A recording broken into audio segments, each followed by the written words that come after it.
අයබෝවන් දරුවනේ සුබ සන්ධ්‍යාවක්.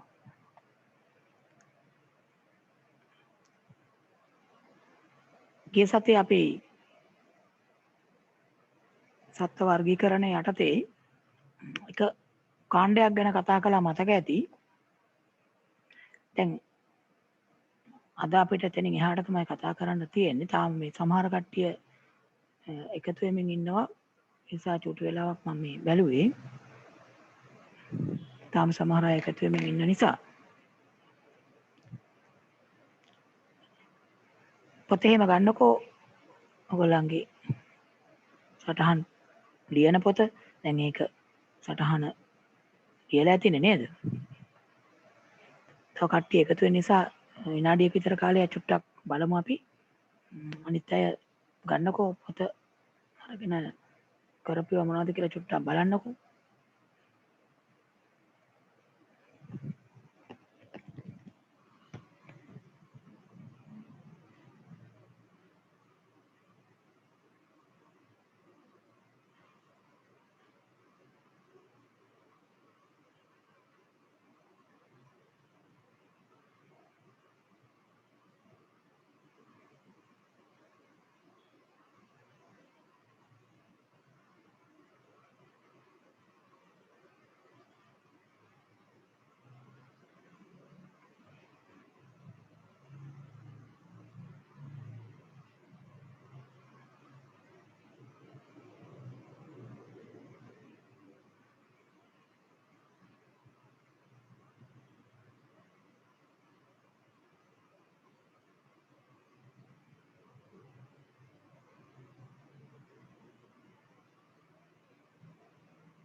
හොඳයි. දැන් මම හිතන්නේ සෑහෙන පිරිසක් එකතු වෙලා ඉන්නවා.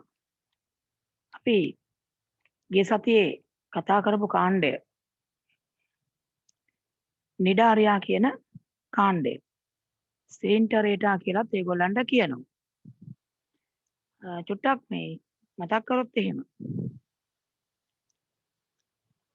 අපි බලමුද පොඩ්ඩක් අහලා.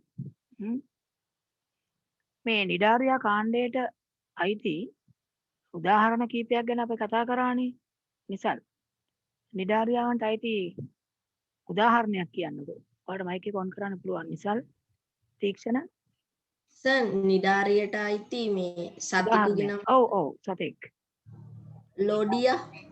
ලොඩියා කියන එක්කෙනා ගන්න පුළුවන්. හොඳයි. මුහුදු මල හරි. හොඳයි.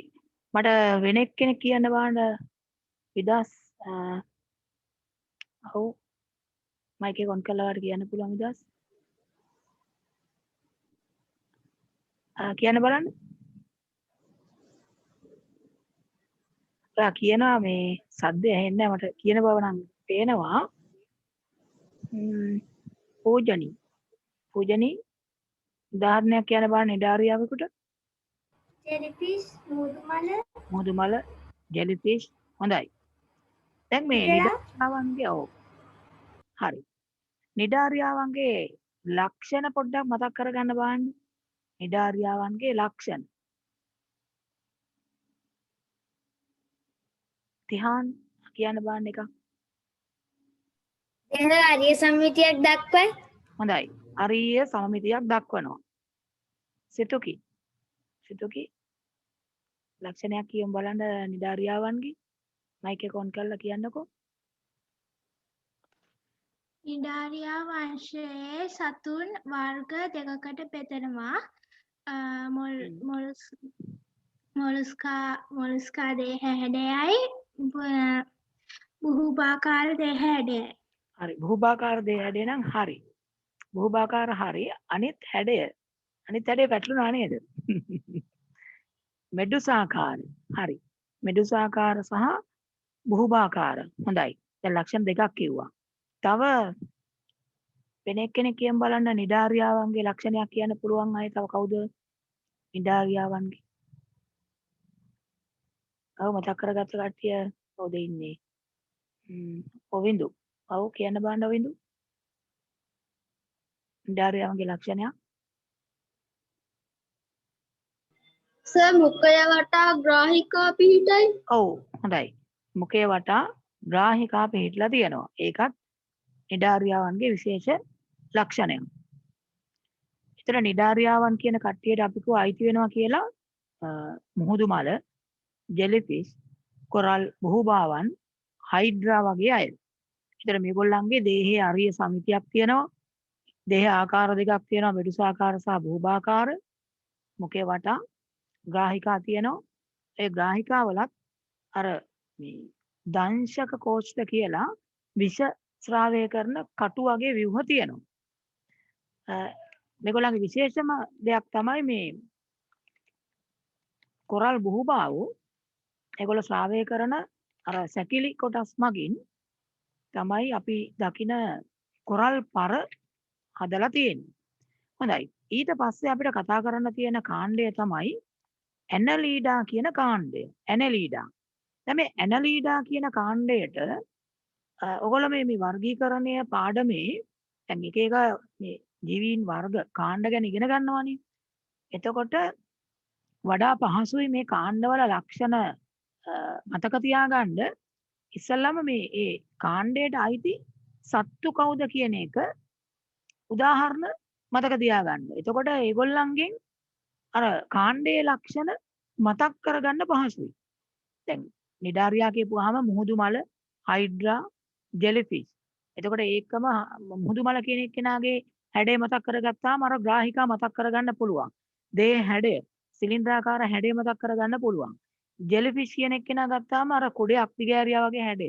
ඒක එතකොට දේහ ආකාර දෙකක් තියෙනවා කියන ලක්ෂණය. ඒ වගේම ගන්න පුළුවන් තව එකක් තමයි මේ අර ඒගොල්ලන්ගේ අරිය සමමිතිය. ඒතකොට මේ උදාහරණ මතක තියාගත්තාම ලේසියෙන් අර කාණ්ඩයේ ලක්ෂණ අපට සිහිපත් කරගන්න පුළුවන්. දැන් මේ ඇනලීඩා කියන කට්ටිය මේකට අයිති අය කොහොම අයද කියලා බලමු. මොනවද ඉස්සෙල්ලම මේ ඇනලීඩා කාණ්ඩේ අයිති සත්තු කවුද? උදාහරණ මොනවද කියන එක ඉස්සෙල්ලා අපි බලමු. මේකට තමයි අයිති වෙන්නේ ගැඩවිලා. ගැඩවිලු දන්නව නේද? ගැඩවිලා අයිති වෙන්නේ මේ ඇනලීඩා කාණ්ඩයට. ඒ වගේම මේකට අයිති වෙනවා කූඩැල්ලා. තව ඉන්නවා පත්තෑ පණුවා කියලා එක්කෙනෙක්. පත්තෑ පැණුවා වරද්ද ගන්න එපා. පත්තෑය නෙමෙයි. පත්තෑය නෙමෙයි. පත්තෑය වගේමයි පෙනුම. හැබැයි මෙයා පත්තෑ පණුවා. ඇනලීඩා කියන එකේ ඉස්සෙල්ලම අපි මෙන්න මේ කාණ්ඩයට අයිති උදාහරණ දක්වන මේ සත්තු කීප දෙනෙක්ගේ රූප ඉස්සෙල්ලා සටහන් කරගෙන ඉමු. ඒතර මම කියවනේ මේකට අයිති වෙනවා කියලා මූලිකව 3 දෙනෙක් අපි කතා කරනවා 3 දෙනෙක් ගැන. එක්කෙනෙක් තමයි ගැඩවිලා, ඒ වගේම කූඩැල්ලා, ඒ වගේම පත්තෑ පණුවා. හරි. ඔය කොටු තුනක් තියෙනවනේ ඇනලීඩා කියන එකේ ටියුට් එකේ.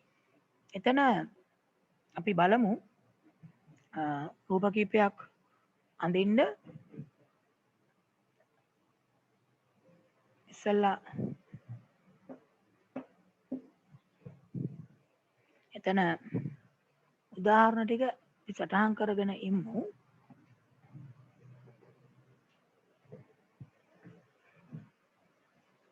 පළවෙනි කොටුවේ උඩ ගැඩවිලා කියලා පොඩියට ලියලා ඒ ගැඩවිලෙක්ගේ රූපයක් එතන අඳිමු අපි.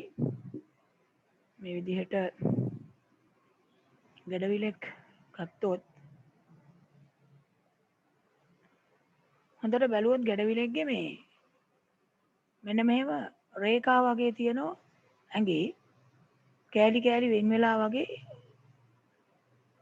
මෙහෙම රේඛා දකින්න පුළුවන්. ඒ වගේම සමහර අයගේ හොඳට බැලුවොත් ටිකක් මේ ශරීරයේ මේ මහත් වෙච්ච තැනක් තියෙනවා. මේ බිත්තර අඩංගු වෙනවා එතන.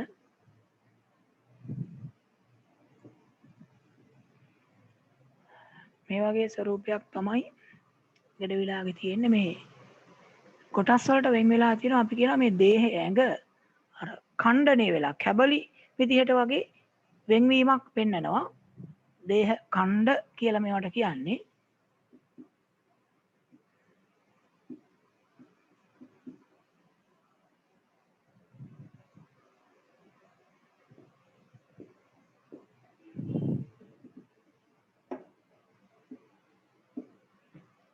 මේවට කියන්නේ දේහ ඛණ්ඩ කියලා.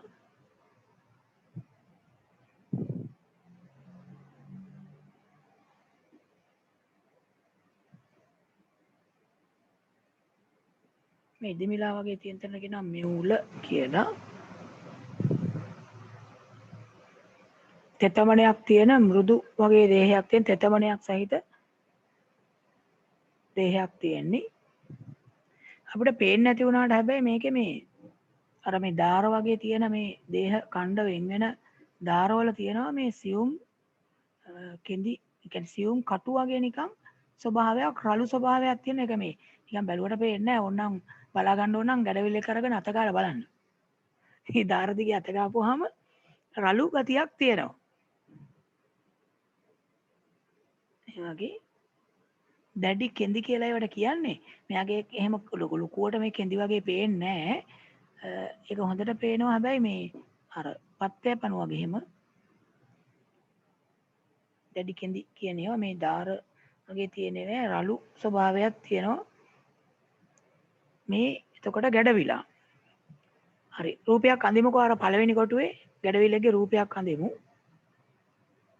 ඊළඟට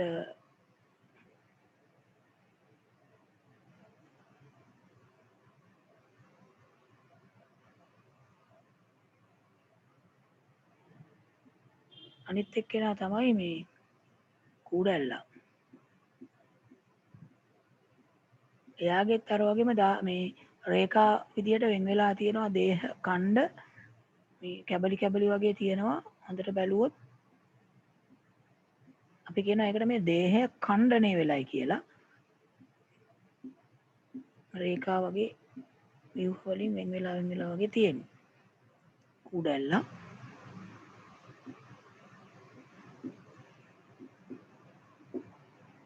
ඊළඟට මේ කූඩැල්ලගේ නම් තියෙනවා දෙපැත්තේ මේ ඇලෙන්න පුළුවන් ව්‍යුහ දෙකක්. ඒකට කියන්නේ චුෂකර කියලා. ඉස්සරහා පැත්තේ තියෙන චුෂකරයට කියනවා పూర్ව චුෂකරය. పూర్ව චුෂකරය. පිටුපස තියෙන ඒ ව්‍යුහයට කියන්නේ අපර චුෂකරය කියලා. එයාගේ දේහ ඛණ්ඩනයක් තියෙනවා.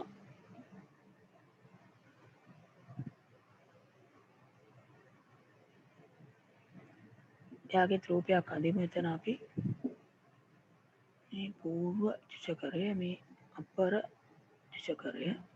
අර වගේම දේහ ඛණ්ඩ පිටලා තියෙනවා. කැබලි කැබලි වගේ දාර වලින් වෙන් වෙලා තියෙනවා. ඒකට මේ දෙන්නගේ මෙයාගේ රූපයක් එතන අර කොටුවේ අඳින්න ගැඩවිලා සහ කූඩැල්ලා. කොටු තුනක් තියෙනවනේ කොටුව ඇතුලේ වෙන් කළා. දෙකක මේ දෙන්නව අඳිමු.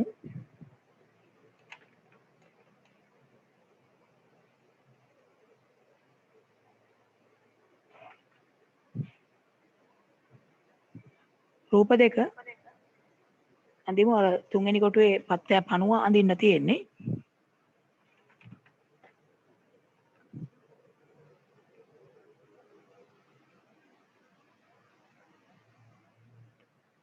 පැන්සලෙන් අදින්න.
පත්තෑ පණුව කෙනෙක් කෙනත් එතකොට අනිත් කොටුවේ අඳින්න පුළුවන්. එයා නිකන් පත්තෑයක් වගේම තමයි. හැබැයි වරද්ද ගන්න එපා. පත්තෑය නෙමෙයි මේ.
පත්තෑ පණුවටම කියනවා නෙරෙයිස් කියලත්.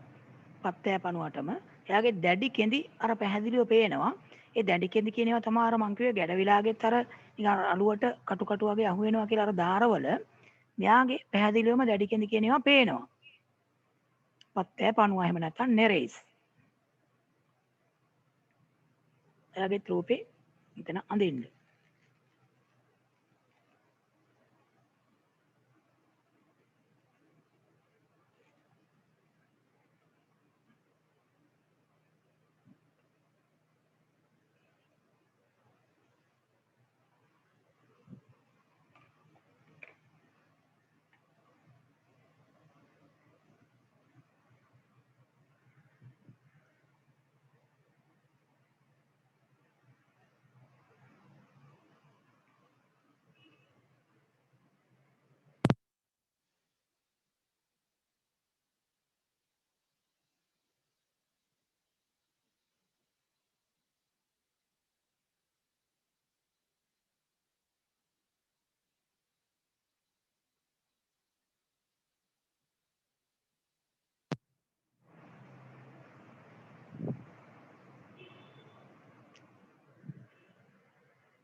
හොඳයි මං හිතන්නේ දැන්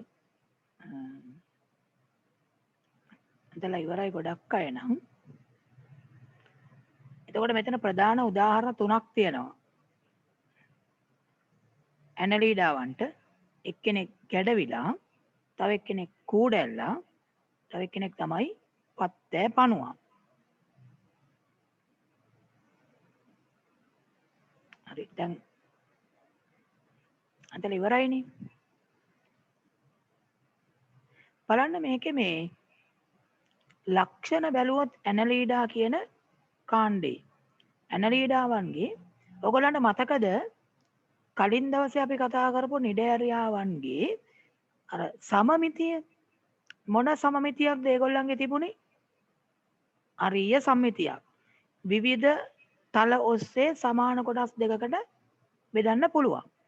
දැන් මේගොල්ලෝ ගත්තොත් යඩවිලා කූඩැල්ලා නෙරේස් වගේ අය සමාන කොටස් දෙකකට බෙදන්න පුළුවන් වෙන්නේ එක තලයකින් විතරයි. එක තලයකින් විතරයි සමාන කොටස් දෙකකට බෙදන්න පුළුවන්. හරියට අපි වගේ. අපිවත් උඩ ඉඳලා පල්ලෙහාට නාහේ මැද්දෙන් වෙන් වෙලා යන විදියට එක තලයකින් තමයි බලන්න පුළුවන්. සමාන කොටස් දෙකක් ගන්න. එතකොට මේගොල්ලන්ගෙත් එක තලයකින් තමයි සමාන කොටස් දෙකක් ගන්න දෙකට බලන්න පුළුවන්. ඒ නිසා මේගොල්ලන්ගේ සමමිතියට කියන්නේ මොන සම්මිතියක්ද? ඒකට කියනවා ද්විපාර්ශ්වික සමමිතිය කියලා. ද්විපාර්ශ්වික සමමිතියක් තමයි මේගොල්ලන්ට තියෙන්නේ. ඒ වගේම සමමිතිය ඒ වගේ මේගොල්ලන්ගේ දේහේ හැඩය ගත්තොත් පණු ආකාරයේ දේහ හැඩයක් තියෙන්නේ. පණු ආකාරයේ දේහ හැඩයක්. පණුවෙක් වගේ දිගටි හැඩයක් තියෙන්නේ. ඊළඟට අර දේහය ඛණ්ඩණය වෙලා තියෙනවා. දේහ ඛණ්ඩ වලට වෙන් වෙලා. දේහ ඛණ්ඩනයක් තියෙනවා කියලා අපි කියන්නේ කැබලි කැබලි වගේ තියෙන්නේ. දේහ ඛණ්ඩනයක් ඇත. දේහ ඛණ්ඩනය වෙලා තියෙන්නේ. ඔතන අනරිඩා අර රූප ඇඳට පස්සේ දැන් උඩ රූප වලට උඩින් ලිව්ව නේද මේ ඒගොල්ලන්ගේ නම් ගැඩවිලා කූඩැල්ලා පත්තෑ පණුව කියලාත්. ඇනලිඩාව කාණ්ඩේ ලක්ෂණ විදියට එහෙනම් අපි ලියමු. එතන පල්ලෙහින් ඇනලිඩා කාණ්ඩේ ලක්ෂණ විදියට ලියමු. පළවෙනි එක විදියට ලියමු සිහින් පණු ආකාරයේ දේහයක් ඇත.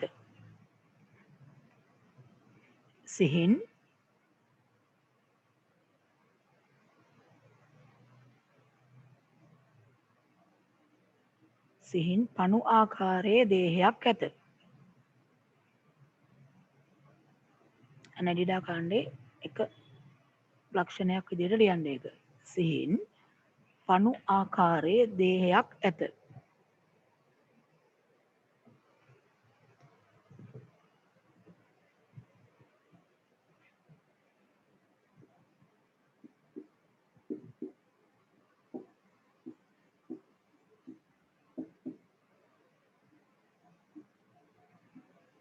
සිහින් පණු ආකාරයේ දේහයක් ඇත. දෙවැනි ලක්ෂණය විදියට ලියමු. දෙවැනි ලක්ෂණය ද්විපාර්ශ්වික සමමිතිය පෙන්වයි. දැන් ද්විපාර්ශ්වික සමමිතිය ඇත. ද්විපාර්ශ්වික සමමිතිය ඇත.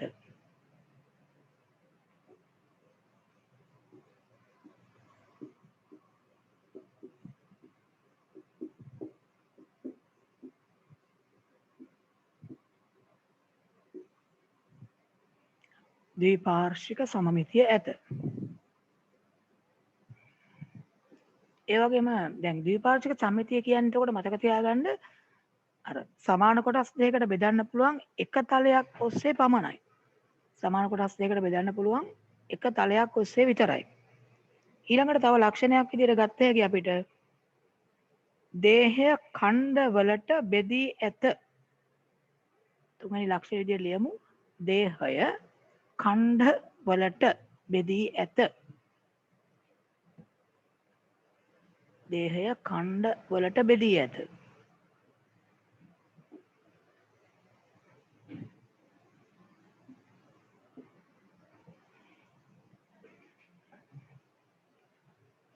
දේහය ඛණ්ඩ කියනකොට මේ මා ප්‍රාණ කයන්න ගන්න නැත්තම් අනුභව වෙනවා. දේහ ඛණ්ඩ වලට බෙදී ඇත. ඒ හින්දා මේගොල්ලන්ට කියනවා මේ සකණ්ඩ පණුවන් කියලා. ඒකෙම වෙන පාටකින් ලියලා තියාගන්න මේ යටින් මේ නිසා සකණ්ඩ පණුවන් ලෙස හඳුන්වයි. මේ නිසා සකණ්ඩ පණුවන් ලෙස හඳුන්වයි. සකණ්ඩ පණුවන් ලෙස හඳුන්වයි. සකණ්ඩ පණුවන් කියන වචනේ හයිලයිට් කරන්න.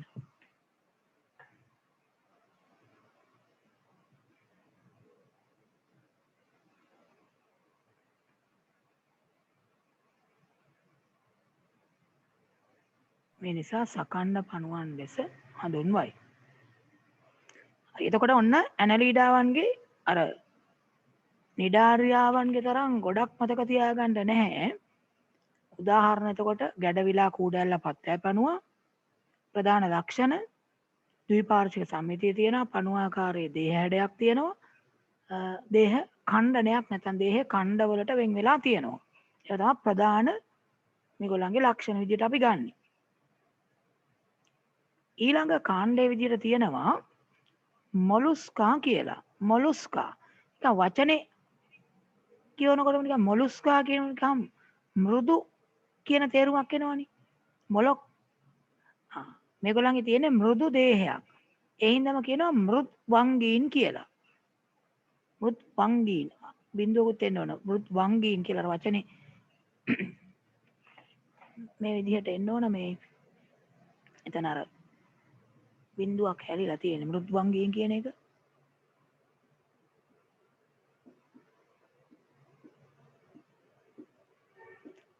මෘද් වංගීන්. ටියුට් එකේ ඒක ආධාර ගන්න වචනේ. මෘදු දේහයක් ඇති නිසා මෘද්වංගීන් ලෙස හැඳින්වේ. මෘද්වංගීන් කියන වචනේ අර හරියට ලියා ගන්න ඔකේ අර වැදිලා තියෙන එකේ බිඳුවක් අඩු වෙන්නේ තියෙන්නේ. දැන් මේකේ උදාහරණ මතක තියාගත්තාම ලේසියක් තියෙනවා ලක්ෂණ මතක් කරගන්න. මේකට අයිති වෙන්නේ කවුද? මේ මෘදු දේහයක් තියෙන මෘද්වංගීන් කියන කට්ටියට අයිති වෙන්නේ කාවද? ඔව්. මේකට අයිති වෙනවා කවුද? ඔව්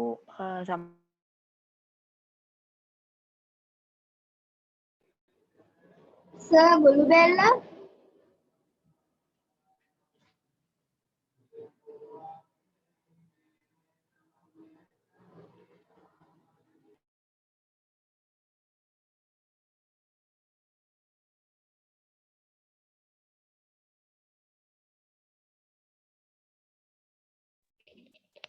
පූවල්ලා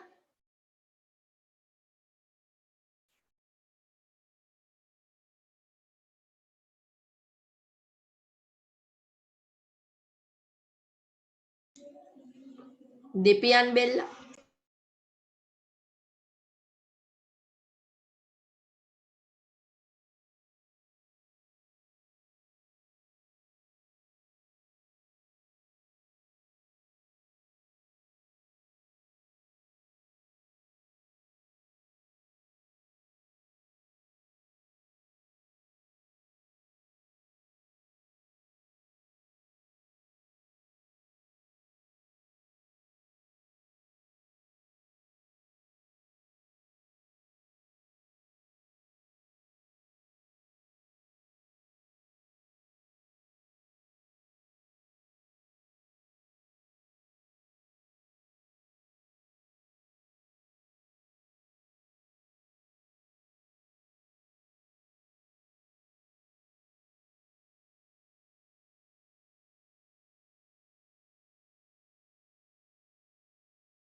පත්තෑය බූවල්ලා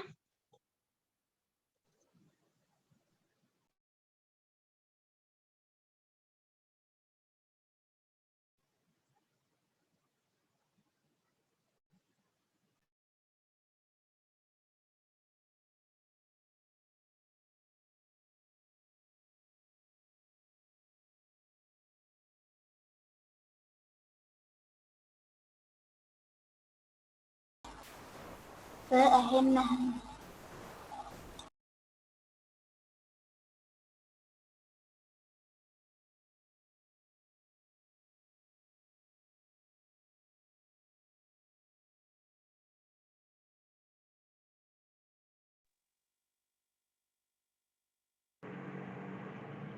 දැන් මං කියන එක ඇහෙනව නේද? හරි ඇහෙනව නම් අත උස්සන්න කොහොමම ඔය මයික් මේ කැමරාව ඔන් කරලා තියෙද්දි දැන් ඇහෙනවනේ. හරි. මම කියමින් හිටියේ මේ මොලුස්කා කියන එකේ අපි දැන් උදාහරණ කීපයක් කිව්වනේ. එතකොට දෙපියන් බෙල්ල එක්කෙනෙක්, බූවල්ලා තව එක්කෙනෙක්, ගොළු බෙල්ල තව එක්කෙනෙක්. ඊළඟට අපිට හම්බ වෙන ඔය තෙතමනේ තියෙන තැන්වල එහෙම හංගොල්ලා කියලා එක්කෙනෙක්. හංගොල්ලා දැකලා තියෙනවද හංගොල්ලා කියන එක්කෙනාව? කටුවක් නැහැ. නිකන් දොඩොල් කෑල්ලක් වගේ. ඊළඟට අර පංච දාන්න ගන්න බෙල්ලෝ. ඒත් ඔය මොලුස්කා වර්ගයක කවචය කටුව තමයි අපි ඒ ගන්නේ. ඒ පංච දාන්න ගන්න කට්ටියට කියන්නේ කාවාටියෝ කියලා. කාවාටියෝ. ඒතර කාවාටියා කියන එක්කෙනත් මේ මොලුස්කා වර්ගයට අයිති. ඊළඟට ඔය මුහුදු වෙරළේ හම්බ වෙන බෙලි වර්ග ඔක්කොම අපි සිප්පි කටු කියලා හින්දින්නේ මේ මොලුස්කාවන්ගේ කවච කටු. බූවල්ලා, හංගොල්ලා, ඊළඟට ගොළු බෙල්ලා, දැල්ලා ඒ වගේ අයත් අයිති වෙන්නේ මේකට තමයි. මෙතන කීප දෙනෙක් ඉන්නවා. ගොළු බෙල්ලා ඉන්නවා, දෙපියන් බෙල්ලා ඉන්නවා, බූවල්ලා ඉන්නවා. ඊට අමතරවත් තව එතකොට මේකේ උදාහරණ ගන්න පුළුවන්. ඒකේ දැන් අර රූපටිය තැන යට තව උදාහරණ කීපයක් ලියමු. ගොළු බෙල්ලා, දෙපියන් බෙල්ලා, බූවල්ලාට ඇර අමතරව තව කීප දෙනෙක් ලියමු එතන. එතන ලියන්නකෝ මෙන්න මේ කට්ටියත් පොඩ්ඩක් ලියමු. දැල්ලා,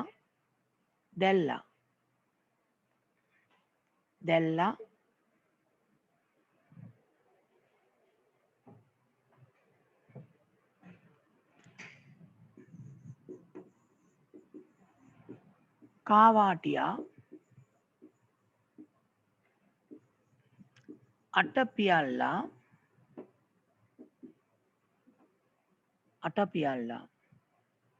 අටපියල්ලා කියන එක්කෙනා මේ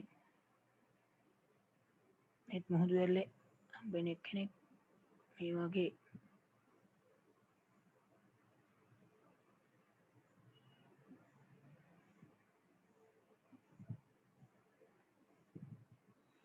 මේ වගේ ස්වභාවයක් තියෙන අටපියල්ලා කියන එක්කෙනා. තව ඉන්නවා එක්කෙනෙක් ඇත් දත් කටුවා. ඔය සමහර විට මේ මුහුදු වෙරළදී අපිට හම්බ වෙන්නේ අර නිකන් ඔය මේ සිප්පි කටු වගේ මේ හැබැයි නිකන් මේ මෙන්න මේ වගේ සුරුට්ටු කෑලි වගේ ඒවා. ඔන්න ඔහොම මුහුදු වෙරළේ හම්බ වෙන සමහර අස්තිමය සැකිලි කොටස්. මේ ඇද්දත් කටුවා කියන එක්කෙනාගේ තමයි මේක ඒකේ මැරිච්ච අයගේ කටු කොටස් තමයි ඒ කවච කොටස් තමයි අපිට හම්බ වෙන්නේ. මෙයාගේ මේක ඇතුලේ තමයි අර ජීවියා ඉන්නේ. මෙහෙම ඇද්දත් කටුවා කියන එක්කෙනා. කාටියා නෙමෙයි කාවාටියා. කාවාටිය තමයි අපි ගන්නෙ පංච දාන්න. කාවාටියා. අර පංච දාන්න ගන්න බෙල්ලෝ. මේ වගේ පංච දාන්න එහෙම ගන්න ඒත් කවච කොටස් ඒගොල්ලන්ගේ කටුව තමයි ඔය තියෙන්නේ. කාවාටියා. දැල්ලා කියන එක්කෙනා නම් ඉතින් අපි ඔය මත්ස්‍ය වර්ග මේ ආහාරයක් විදියට ගන්නවනේ මුහුදු ආහාරයක් විදියට. මේගොල්ලොත් එතකොට ඔය කාණ්ඩයට අයිති අය නම් පොඩ්ඩක් ලියලා තියාගන්න. ප්‍රධාන උදාහරණ විදිහට ඔය කොළු බෙල්ලා, හංගොල්ලා, දෙපියන් බෙල්ලා, හංගොල්ලක් ගන්න පුළුවන්. බූවල්ලා, කාවාටියා, අටපියල්ලා, අද්දත් කටුවා, තෙල්ලා ඒ වගේ අය ගන්න පුළුවන්. මේගොල්ලන්ගේ ප්‍රධානම ලක්ෂණය තමයි මේ මෘදු දේහයක් තියෙන්නේ. මේගොල්ලෝ කරදිය, මිරිදිය, ගොඩබිම හැමතැනම ඉන්නවා. තෙතමනිය තියෙන තැන්වල. විශේෂයෙන් ඔය බෙලි වර්ග ඔක්කොම වගේ. මුහුදු වෙරළේ හම්බ වෙන්නේ. ඒ කියන්නේ කරදියේ ඉන්නේ. බූවල්ලා, දැල්ලා කරදිය ආශ්‍රිතව ඉන්නවා. ගොළු බෙල්ලෝ ජලයේත් ඉන්නවා. තෙතමනිය තියෙන ගොඩබිම් පරිසරවලත් ඉන්නවා. හංගොල්ලා තෙතමනිය සහිත ගොඩබිම් පරිසරවල හම්බ වෙනවා. එතන සාමාන්‍යයෙන් සමමිතිය මේගොල්ලන්ගෙත් අපි කියන්නේ මේ ද්විපාර්ශ්වික සම්මිතියක් තියෙන්නේ. ඒ කියන්නේ එක තලයකින් තමයි ශරීරයේ කොටස් දෙකකට බෙදන්න පුළුවන් වෙන්නේ. ඊළඟට පේශීමය පාදයක් තියෙනවා. දැන් ගොළු බෙල්ලේ ගියාර යට කොටසේ තියෙනවා නිකන් ජෙලි කෑල්ලක් වගේ. හංගොල්ලගේ ඒත් ඒ වගේ තියෙනවා. ඒ ජෙලි කොටසක් වගේ නිකන් මෘදු කොටසක් තියෙනවා. ඒක තමයි පේශීමය පාදය කියලා කියන්නේ. මොලුස්කාවන්ගේ ලක්ෂණ කියලා අර කොටුවක් තියෙන්නේ. ඒකේ ලියමු. එතන මෘදු දේහයක් දරයි. මොලුස්කාවන්ගේ ලක්ෂණ කියලා 4 වෙනි පිටුවේ තියෙන කොටුවේ පළවෙනි ලක්ෂණ විදියට ලියමු. මෘදු දේහයක් දරයි. මෘදු දේහයක් දරයි.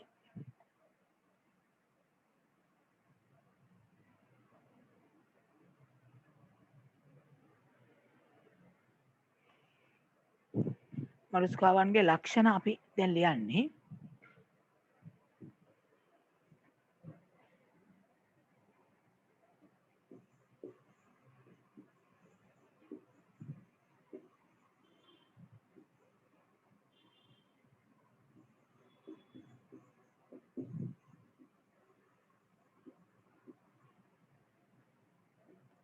මෘදු දේහයක් දරයි. ඒ ඉන්න තමයි මෘත් වංගීන් කියලා කියන්නේ. ඒ වගේම ද්විපාර්ශ්වික සමමිතිය ඇත. මේ ද්විපාර්ශ්වික සමමිතිය කියලා කියන්නේ දේහය සමාන කොටස් දෙකකට බෙදිය හැක්කේ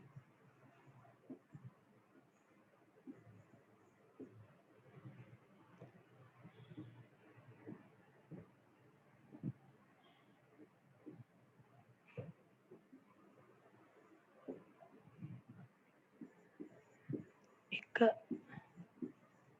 තලයක් ඔස්සේ පමණි.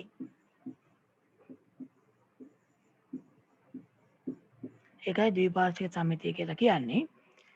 මෘදු දේහයක් තියෙනවා, ද්විපාර්ශ්වික සම්මිතිය තියෙනවා, පේශීමය පාදයක් තියෙනවා.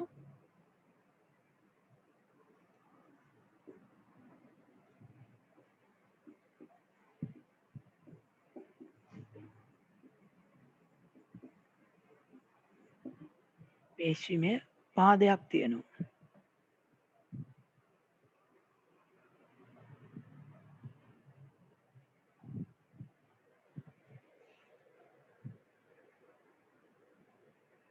ඊළඟට මේ දේහය ආවරණය වෙලා තියෙනවා අර ශ්ලේෂ්මල කියලා පොඩි දියරයකින්.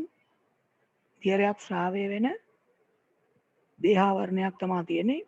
ශ්ලේෂ්මල වලින් තෙත් වෙච්ච දේහ ආවරණයක් තියෙන්නේ.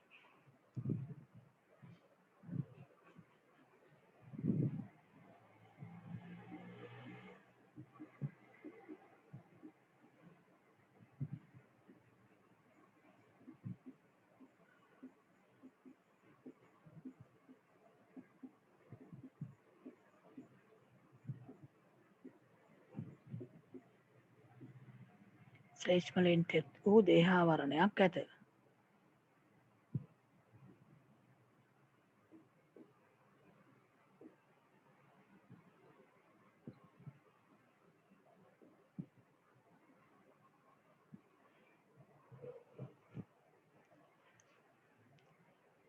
ශ්ලේෂ්මලෙන් තෙත් වූ දේහාවරණයක් ඇත. ඒතර සමහර මොලුස්කාවන්ට තියෙනවා කටුවක්. අපි ඒ කටුවට කියනවා කවචයක් කියලා. දැන් ගොළු බෙල්ලගේ එහෙම තියෙනවා. අර දෙපියන් බෙල්ලගේ තියෙනවා. කාවාටියාගේ තියෙනවා. ඇද්දත් කටුවගේ තියෙනවා. හැබැයි එහෙම කටුවක් නැහැ මේ බූවල්ලට ඊළඟට ඔය හංගොල්ලට එහෙම කටුවක් නැහැ. සමහරුන්ට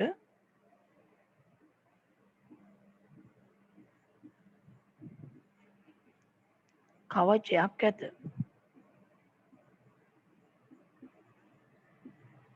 මේවා එතකොට මොලුස්කාවන්ගේ ප්‍රධාන ලක්ෂණ.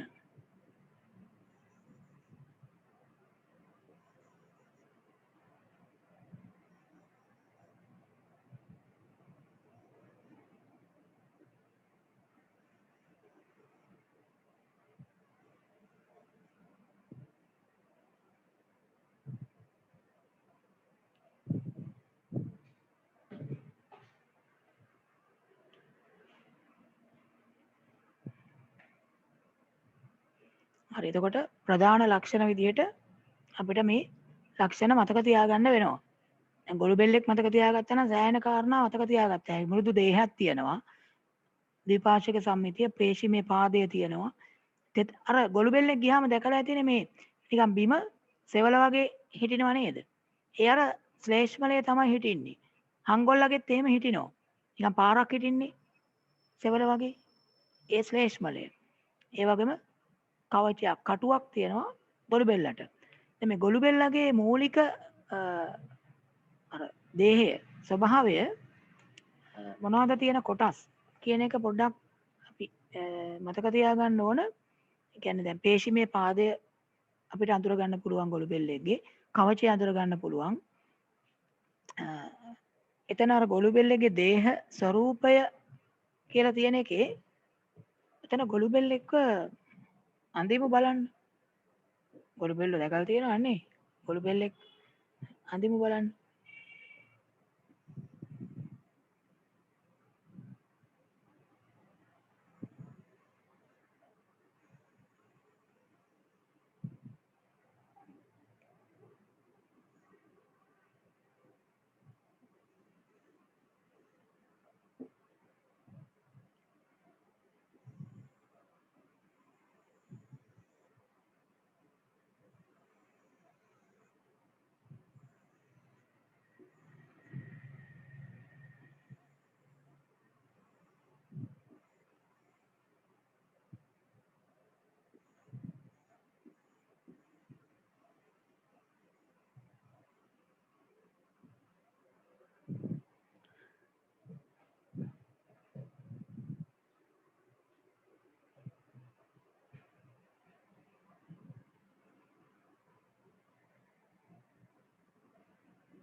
මේ වගේ කවචයක් තියෙනවා කටුවක්. මේ මුඛය තියෙනවා මෙතන. තනකොළේම හූර ගන්න පුළුවන් නිකන් දාර වගේ තියෙනවා මුඛේ. මෙතන පේශිමේ පාදය.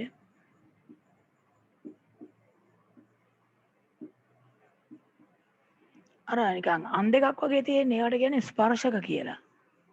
සංවේදනයේට වැදගත් වෙන්නේ මේ ස්පර්ශක කියලා කියන්නේ. ඉංග්‍රීසියෙන් කියන්නේ ඇන්ටනා කියලා. ඇන්ටනා දෙකක් තියෙනවා ගොළු බෙල්ලට. ටීවී බලන්න නෙමෙයි.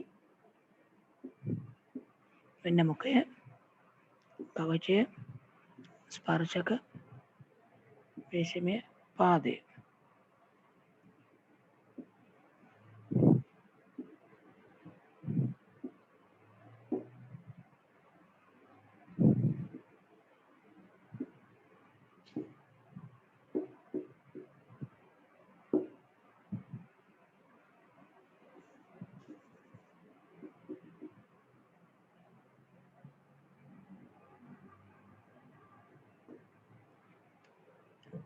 රූපයක් එතන අඳිමුකෝ.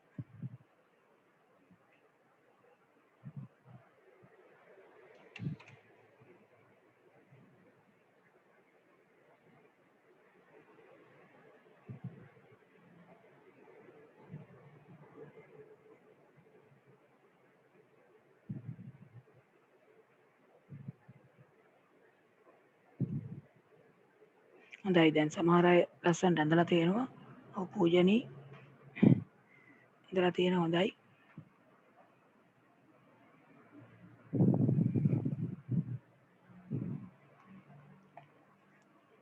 හොඳයි පූජනී ඇඳලා තියෙන හොඳයි මට පේනවා.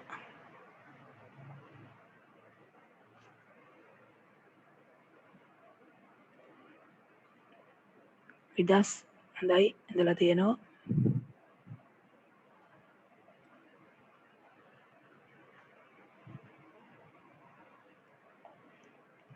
නේමික ඇඳලා තියෙනවා හොඳයි. නවින්දු ඇඳලා තියෙනවා. දිලාන්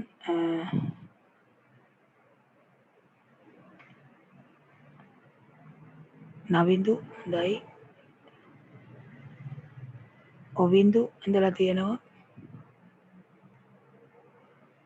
හොඳයි දැන් ගොඩක් අය ඇඳපුවා මට පේනවා. හංසිලු, තවින්දු, සෙනුත්, පූජනී,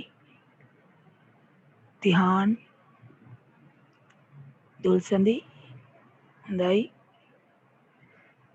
සවින්දු, දිනිති, යුගාන්, හිමාල්,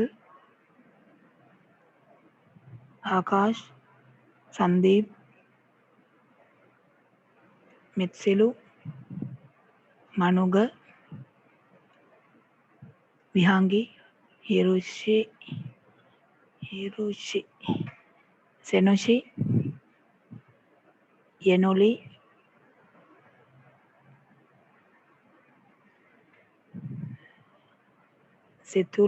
සිතුකි, ජෙනුලි, සෙත්මික, නිකිනි, තරුල්, තිලින, සෙනුජ, ජෙනුලි හරි. අදීශ හොඳයි ගොඩක් අය පෙන්නනවා.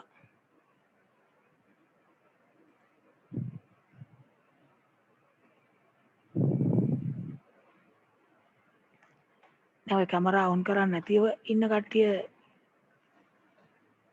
ඇඳලා නැතුවද මොකද තත්ත්වය? සමහර අය කැමරා ඔන් කරන්නේ නැහැ.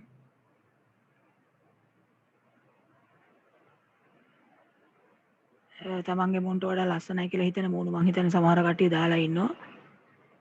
ඒ හින්දා ඉන්නේ කැමරාව ඔන් කරන්නේ නැතුව ඇත්තේ. භූතයන්ගේ රූප වගේ දාලා ඉන්න කට්ටිය එහෙම ඒ තමන්ගේ මුන්ට වඩා ඒ මූණ ලස්සනයි කියලා හිතලා වෙන්නේ නැතිව දාලා ඇත්තේ නේද? හොඳයි. හරි. දැන් මේ තව ගොඩක් අය ඉන්නවා මේ නම් කියෙච්ච නැති ඇත් ඇති. නුහාන්, සිනිඳු ඒගොල්ලොත් පෙන්නනවා. තෙනුමි, ජමල්ෂ හරි. දැන් මේ අපි මේ කතා කරේ මොලුස්කා කියන කාණ්ඩය. දැන් කාණ්ඩ 3ක් කිව්වා. මොනවද? නිඩාරියා, ඇනලීඩා, මොලුස්කා. එකිනෙකට වෙනස්. එතකොට සත්තු මේකට අයිති වෙනවා. දැන් එකක් තමයි මේගොල්ලන්ගේ ලක්ෂණ මතක තියාගන්න වෙනවා කාණ්ඩවල. අනිත් එක තමයි මේ කාණ්ඩවලට අයිති සත්තු උදාහරණ මතක තියාගන්න වෙනවා. ඔයගොල්ලන්ට සත්තු දැන් ගොඩක් දීලා මොන කාණ්ඩවලටද අයිති කියලා ඇහුවොත් තෝරගන්න පුළුවන් වෙන්න ඕන. මේ සත්තු ලිස්ට් එකක් ලයිස්තුවක් දීලා කාණ්ඩවලට වෙන් කරන්න කිව්වොත් වෙන් කරගන්න පුළුවන් වෙන්න එපා. ඊට පස්සේ බලන්න ඊළඟට තියෙනවා ආත්‍රපෝඩා කියලා. ඊළඟ කාණ්ඩය ආත්‍රපෝඩා. ආත්‍රපෝඩා තමයි ලෝකේ වැඩිම විශේෂ ගානක් ඉන්නේ. ඒ කියන්නේ වැඩිම සත්තු වර්ග සංඛ්‍යාවක් අයිති වෙන්නේ ආත්‍රපෝඩා කාණ්ඩයට. වැඩිම සත්තු ප්‍රමාණයක් ඉන්නේ මේ ආත්‍රපෝඩා කියන කාණ්ඩේ. කෘමි සත්තු ඔක්කොම අයිති වෙන්නේ මේකට. කෘමි සත්තු ඔක්කොම ආත්‍රපෝඩාව. ඊට අමතරව තවත් අයිති වෙන කට්ටියක් ගොඩක් ඉන්නවා. ඒ කියන්නේ කෘමීන්ටත් අමතරව මේකට අයිති වෙන ආත්‍රපෝඩාවෝ ඉන්නවා.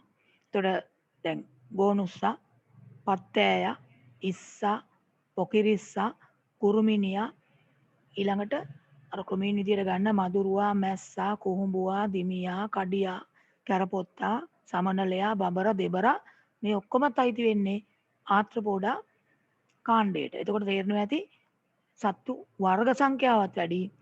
ඊළඟට ඉන්න සත්තුත් වැඩි. දැන් කුහුඹුව ගත්තාම කුහුඹුවම ඉන්නවනේ කෝටි ගාණක්. හරි. එතකොට ආත්‍රපෝඩා කියන්නේ එහෙනම් කෘමීන් අයිති වෙන කාණ්ඩය. හැබැයි කෘමීන්ට අමතරව තවත් අය මේකට අයිති වෙනවා. අර මං කිව්වා වගේ ගෝනුසා, පත්තෑයා, ඉස්සා, පොකිරිස්සා ඒගොල්ලොත් මේකේ මකුලුවා, කකුලුවා ඒගොල්ලොත් මේකට අයිති වෙන්නේ. ලෝකයේ වැඩිම සත්ත්ව විශේෂ සංඛ්‍යාවක් අයත් වන්නේ ආත්‍රපෝඩා කාණ්ඩයටය. කෘමීන් සියල්ල අයත් වන්නේ මෙම කාණ්ඩයටය. ඔය වාක්‍යයේ සත්ත්ව විශේෂ වැඩිම සත්ත්ව විශේෂ සංඛ්‍යාවක් අයත් වන්නේ ආත්‍රපෝඩා කාණ්ඩයටය කියන එක හයිලයිට් කරන්න. ලෝකයේ වැඩිම සත්ත්ව විශේෂ සංඛ්‍යාවක් අයත් වන්නේ ආත්‍රපෝඩා කාණ්ඩයටය කියන එක හයිලයිට් කරන්න. එතකොට මේකට අමතරව ඒ කියන්නේ ඔය කෘමීන්ට අමතරව තව මේකට අයිති වෙන කට්ටිය ගත්තොත් කවුද අයිති වෙන්නේ? මේකට අයිති වෙනවා එතකොට ඊට අමතරව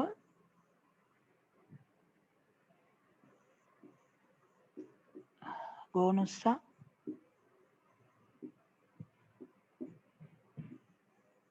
කකුලුවා,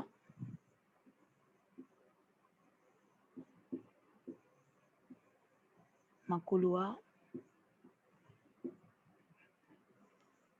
ඉස්සා,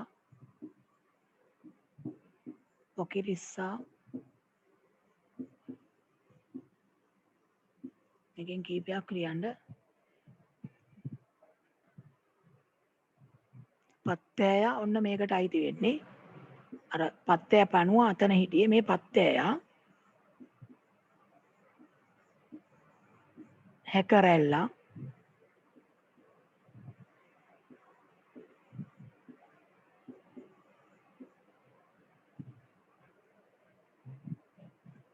කැරපොත්තා ඒගොල්ලොත් මේකට අයිති වෙන්නේ. ගෝනුස්සා, මකුලුවා, හැකරැල්ලා, පත්තෑයා, ඉස්සා, පොකිරිස්සා ඒගොල්ලෝ ආත්‍රපෝඩා කාණ්ඩයට තමයි අයිති වෙන්නේ. එතකොට අර කෘමීන් කියලා සලකන අය එක්ක මේ අයත් අයිති වෙනවා.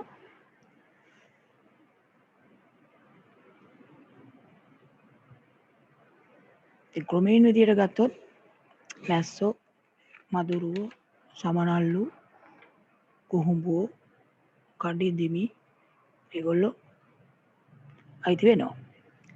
මොනවද මේ ආත්‍රපෝඩා කාණ්ඩයේ ලක්ෂණ? ආත්‍රපෝඩාවන්ගේ ලක්ෂණ. දැන් මේ සත්තු ගැන බැලුවොත් මේගොල්ලන්ගේ තියෙන්නේ දැන් සමනලෙක් ගත්තොත් සමාන කොටස් දෙකකට බෙදන්න පුළුවන්. විවිධ තලයන් ඔස්සේ බෙදන්න පුළුවන්. එක තලයකින් විතරද බෙදන්න පුළුවන්? ඔව්. ඔයගොල්ලෝ කියන ඒවා මට හොයන්න පුළුවන්. කියන්න බලන්න. එක තලයකින්ද බෙදෙන්නේ නැත්නම් තල කීපයකින් බෙදන්න පුළුවන්ද? එක තලයකින් විතරයි කියලා ගොඩක් අය කියනවා. සවිඳු කියනවා, තෙවිඳු කියනවා, තවත් අය කියනවා එක තලයකින් විතරයි. නිසල් කියනවා. හරි. විදස් කියනවා. හරි. එහෙනම් මොකද්ද සමමිතිය? ඒ සමමිතියට කියන නම? ඒ සමමිතියට කියන නම මොකද්ද? එක තලයකින් විතර නම් බෙදන්න පුළුවන්. ඒකට අපි කියන්නේ ද්විපාර්ශ්වික සමමිතිය. ද්විපාර්ශ්වික සමමිතිය. එහෙනම් මේගොල්ලන්ගේ තියෙන්නේ ද්විපාර්ශ්වික සමමිතිය. ඊළඟට මේගොල්ලන්ගේ තියෙනවා දේහයේ මතු පිට සමහර අයගේ මේ බාහිර සැකිල්ලක්. අර අස්තිමය සැකිල්ලක් නෙමෙයි. බාහිරින් තියෙන සැකිල්ලක් වගේ කොටසක්. ඒක තමයි සමහරලාට ඔය කෘමීන් මැරුණාම සිවියක් වගේ ඉතුරු වෙලා තියෙන්නේ. ඒ මකුළු දැල් වල එහෙම තියෙන්නේ අර සමහර කෘමීන්ගේ සිවියක් වගේ ඉතුරු වෙලා ඒ බාහිර සැකිල්ල තමයි. බාහිර සැකිල්ලක් තියෙනවා. ඊළඟට මේගොල්ලන්ගේ දේහය බාහිරව ඛණ්ඩණය වෙලා තියෙනවා. දේහය බාහිරින් ඛණ්ඩණය වෙලා තියෙනවා. සමහර සත්තුන්ගේ බලුවාම හොයන්න පුළුවන්. දැන් කැරපොත්තෙක්ගේ වගේ අර පියාපත් අයින් කරලා බැලුවොත් දැන් යටිපැත්ත බැලුවොත් දාර තියෙනවා බාහිරින් ඛණ්ඩණය වෙලා. ඊළඟට මේගොල්ලන්ගේ තව විශේෂම ලක්ෂණයක් තමයි ඒගොල්ලන්ගේ තියෙන විවිධ මේ දේහයේ තියෙන උපාංග කැබලි එකතු වෙලා වගේ තමයි හැදිලා තියෙන්නේ. කියන්නේ සංදි සහිතව ඉඳ මේගොල්ලන්ට මේ ඒ දේහ ඛණ්ඩනයක් තියෙනවා වගේම මේ සංදි සහිත උපාංග තියෙනවා කියලා කියන්නේ. ඒ කියන්නේ කෑලි කෑලි එකතු වෙලා හැදිච්ච කොටස්. ඒ කියන්නේ පාද එහෙම එකට එකතු වෙලා වගේ තමයි හැදිලා තියෙන්නේ. ඒ හින්දාම ආත්‍රපෝඩාවන්ට කියනවා සන්ධිපාදිකයින් කියලත් සන්ධිපාදිකයින්. හරි ආත්‍රපෝඩා කාණ්ඩයේ ලක්ෂණ කීපයක් එන ලියමු ඔතන. එතන ලියමු පළවෙනි එක විදිහට සන්ධි සහිත උපාංග ඇත. මේ අපි ලියන්නේ ආත්‍රපෝඩාවන්ගේ ලක්ෂණ.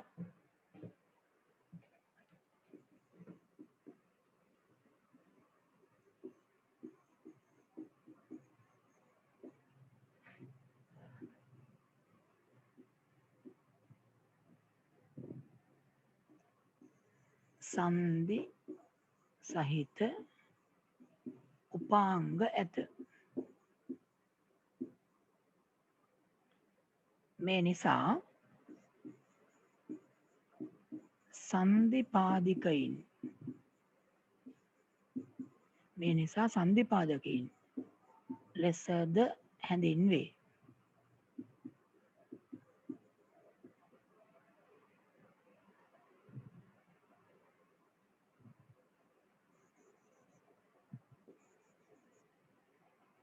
ඊළඟට තව මේගොල්ලන්ගේ සම්මිතිය ගත්තොත් ද්විපාර්ශ්වික සමමිතිය ඇත.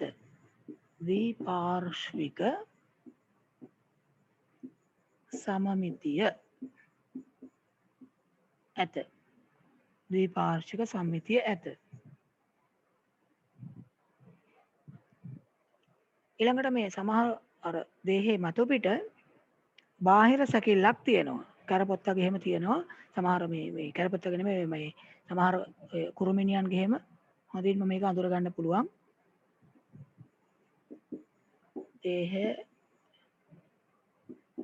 බාහිරින්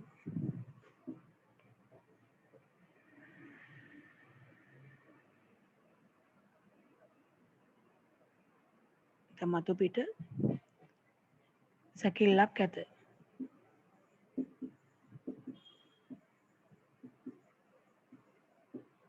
මතු පිටින් බාහිර සැකිල්ලක් තියෙනවා. දෙන්න දේහ බාහිරින් සැකිල්ලක් තියෙනවා. ඒතර සන්ධි සහිත උපාංග තියෙනවා. ඊළඟට ද්විපාර්ශ්වික සම්මිතිය තියෙනවා.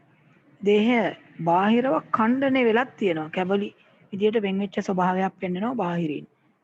දේහය බාහිරින් ඛණ්ඩණය වී ඇත. පෙන්වයි. දේහය බාහිරින් ඛණ්ඩනය පෙන්වයි. දාරදාර වගේ දකින්න පුළුවන්.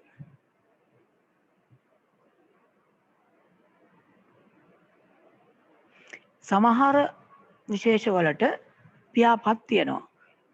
මැස්සට, මදුරුවට, කරපොත්තට එහෙම පියාපත් තියෙනවා. සමහරුන්ට නැහැ. සමහර විශේෂවලට පියාපත් ඇත. මේවා එතකොට ආත්‍රපෝඩාවන්ගේ ප්‍රධාන ලක්ෂණ විදියට ගන්න පුළුවන්. ආත්‍රපෝඩාවන්ගේ ප්‍රධාන ලක්ෂණ විදියට මේවා ගන්න පුළුවන්. සන්ධි සහිත උපාංග තියෙනවා. සම්මිතිය ද්විපාර්ශ්විකයි. බාහිර සැකිල්ලක් තියෙනවා. බාහිරින් ඛණ්ඩනය පෙන්නනවා. සමහර විශේෂවලට පියාපත් තියෙනවා. ඔතන පෙන්නලා තියෙනවා අර කැරපොත්තෙක් බාහිරින් බලපුවාම මූලික කොටස් මේ කැරපොත්තෙක් වගේ ඇත්තට මේ කැරපොත්තෙක් නෙමෙයි. මේ සාමාන්‍ය ඔය කියන ලක්ෂණ ඇතුළත් කරලා ඇඳපු දර්ශීය රූපයක්. يعني පොදු ආත්‍රපෝඩාවෙක් පොදුවේ කොටස් ඇතුල් කරලා ඇඳපු කුමියෙක්ගේ රූපයක් තියෙන්නේ. එතකොට ඒකේ ඇස් තියෙනවා අර කෙඳි දෙකක් වගේ තියෙන ඒවට කියන්නේ ස්පර්ශක. සන්ධි සහිත උපාංග විදිහට පාද පෙන්නලා තියෙනවා. පියාපත් තියෙනවා. අර යට හරියේ මේ හරහට දාර වගේ තියෙන්නේ අර දේහ ඛණ්ඩනය. බාහිර ඛණ්ඩනයක් තියෙනවා කියුවේ. යට කොටසේ අර හරස් අතර ඉරි වගේ තියෙන්නේ. ඒ අර බාහිර ඛණ්ඩනය. මේ තියෙන්නේ මේ මෙතන අර යටින් හරි පැත්තකින් හරි ලියන්න මේ තියෙන්නේ ආත්‍රපෝඩාවගේ දේහ ස්වරූපය පෙන්වන පොදු රූපයක්. අපි ඒක ලියමු. ආත්‍රපෝඩාවකගේ දේහ ස්වරූපය කියලා එතන පැත්තකින් ලියලා තියන්නේ රූපේ ළඟ. ආත්‍රපෝඩාවකගේ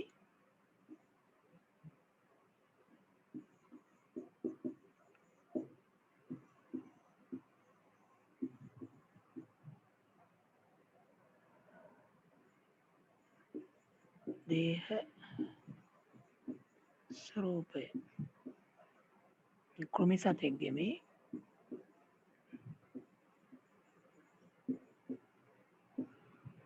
පොදු රූපයක් මේ තියෙන්නේ. ඔය කියපු කොටස් ඇතුළු කරලා හඳපු රූපයක්. එක එක කෘමීන් ගත්තාම ඒගොල්ලන්ගේ යම් යම් වෙනස්කම් තියෙනවා. හරි දැන් අපි මේ ආත්‍රපෝඩා, මොලුස්කා, ඇනලීඩා, නිඩාරියා මේ ඔක්කොම පොදු කාණ්ඩයක් යටතේ තමයි කතා කළේ. මේ ඔක්කොටම පොදු ලක්ෂණය මොකද්ද? ඔය කියපු ඔක්කොටම පොදු කාණ්ඩේ වෙන් කරේ කවුරු කියලාද? මුලින්ම අර සත්තුන් වර්ගීකරණය කරානේ කොටස් දෙකකට.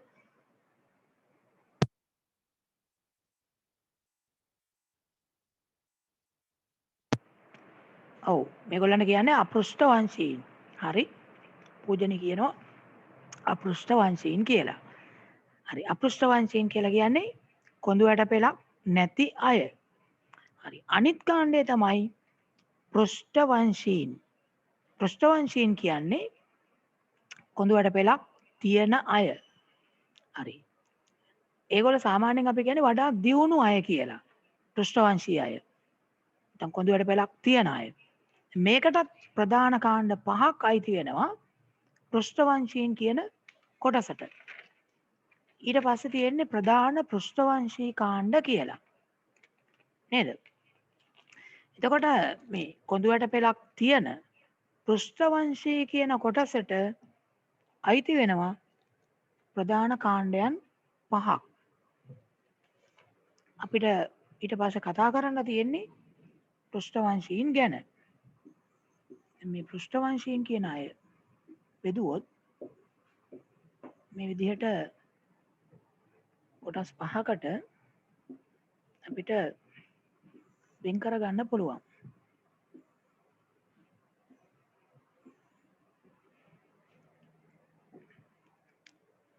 මේගොල්ලන්ගේ වර්ග 5 අපි ගත්තොත් අපි අයිති වෙන්නේ මැමේලියා කියන කාණ්ඩයට. මැමේලියා ශීරපායන් කියලා කියන්නේ. ඊළඟට පක්ෂීන් ඉන්නවා. පක්ෂීන් ඒගොල්ලන්ට කියනවා ආවේස් කියලා. ආවේස්.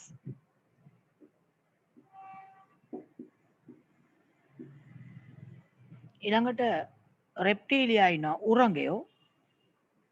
රෙප්ටීලියා උරංගයෝ. ඊළඟට ඉන්නවා ඇම්පීබියා. ඇම්පීබියා කියන්නේ උභයජීවීන්. ඊළඟට ඉන්නවා තව කට්ටියක් පිස්කේස්. පිස්කේස් කියලා කියන්නේ මාළු, මත්ස්‍යයෝ. පිස්කේස්. මේ විදිහට අපිට වර්ග 5කට මේ කට්ටියව බෙදන්න පුළුවන්. පිස්කේස් ඒ වගේම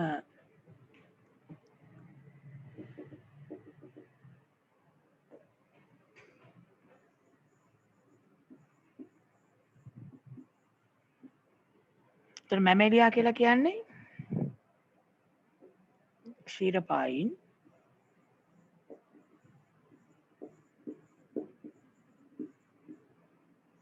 ආවේස් කියලා කියන්නේ පක්ෂීන්.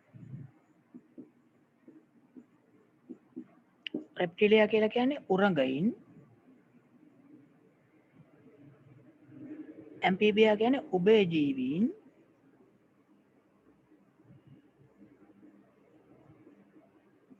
පිස්කේස් කියලා කියන්නේ මත්ස්‍යයින්.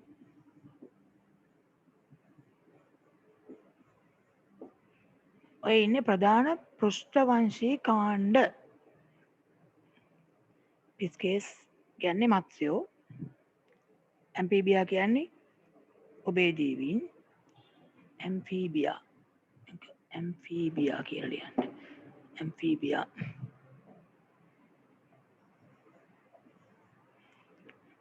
රෙප්ටීලියා කියන්නේ උරංගයෝ. ආවේස් කියන්නේ පක්ෂීන්. මැමේලියා කියන්නේ ක්ෂීරපායින්. හරි ඔතන ප්‍රධාන කාණ්ඩ 5 ලියා ගන්න පුළුවන්. ඒකේ ඕගොල්ලන්ට දැන් පල්ලෙහාට ලියන්න තියෙන නිසා මේ එතන කාණ්ඩ ටික මේ විදිහට ලියන්න මේ මැමේලියා කියන එක අපි ඉංග්‍රීසියෙන් ගත්තොත් ඉංග්‍රීසියෙන් ලියන විදිහත් එතන නම් ලියලා තියාගන්න. හැබැයි මැමේලියා කියන්නේ ශීරපායන් කියන එක මතක තියාගන්න. ආවේස් කියන්නේ පක්ෂීන් කියන එක මතක තියාගන්න. රෙප්ටිලියා කියන්නේ ඔරගේන් කියලා මතක තියාගන්න. ඇම්ෆීබියා කියන්නේ උභයජීවීන් කියලා මතක තියාගන්න. පිස්කේස් කියන්නේ මත්ස්‍යයන් කියලා මතක තියාගන්න. ඒත් මැමේලියා කියන එක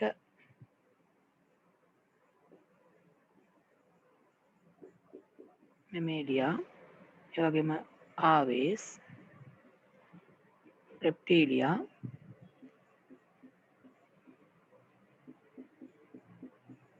ඇම්ෆීබියා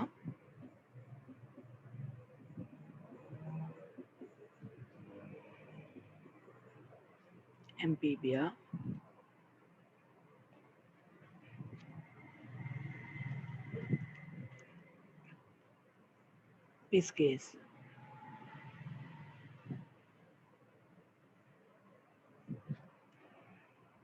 මේ ටික එතන ලියලා තියාගන්න. ප්‍රධාන කාණ්ඩ 5.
හොඳයි.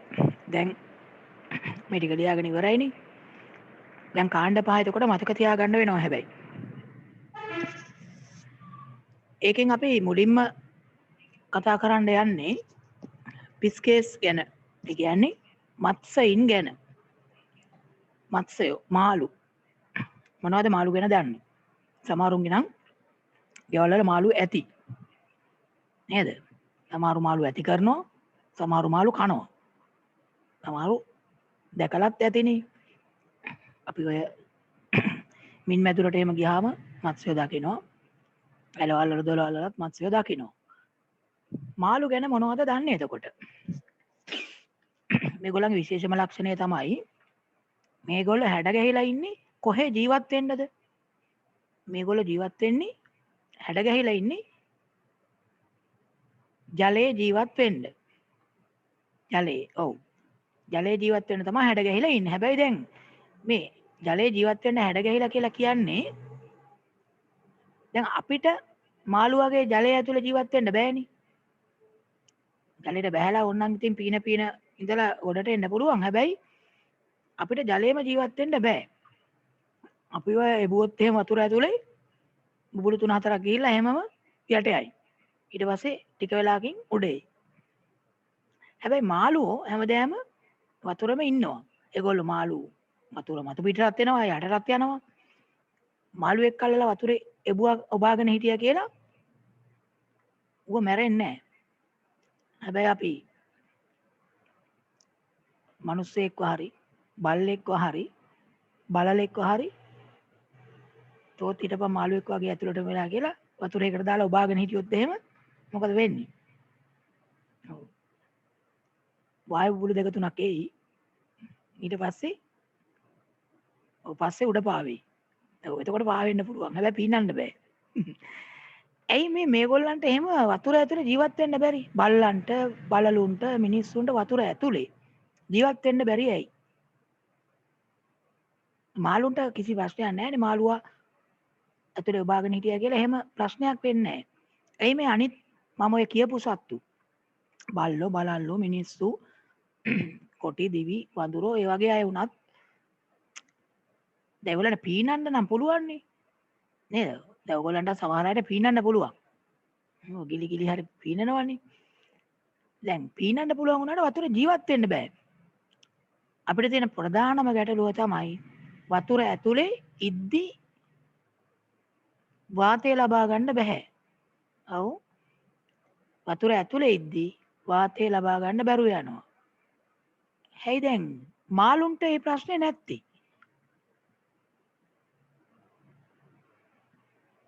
ඔව් පූජනී මොකද්ද කියන්නේ? මාළුන්ට මේ ප්‍රශ්නේ නැත්තේ ඇයි? අනුකූල කැඩේ තියෙන හින්දා යාලා. ආයි කියන්නකෝ. අනුකූල කැඩේ නිසා. අනාකූල හැඩය නිසා මේ ඒගොල්ලන්ට තියෙන වාසිය තමයි පහසුවෙන් ජලය තුල පීනන්න පුළුවන්. දැන් අපිටත් පීනන්න පුළුවන් මොන හැඩේ තිබ්බත්. අපේ අනාකූල හැඩේ නැතුව නිකන් සිලින්ඩරාකාර හැඩයක් තිබ්බත් බැරල් හැඩයක් තිබුණත් අපි කොහොම හරි පීනනවනේ. හැබැයි ප්‍රශ්නේ තියෙන්නේ අපිට මේ වතුර ඇතුලේ ජීවත් වෙන්න බෑ. ඒකට හේතුව මොකද්ද? සිනිඳු හිටියා නේද? දැන් හිටියා අතුරුදහන් වුණාද? කොහොද දැන්?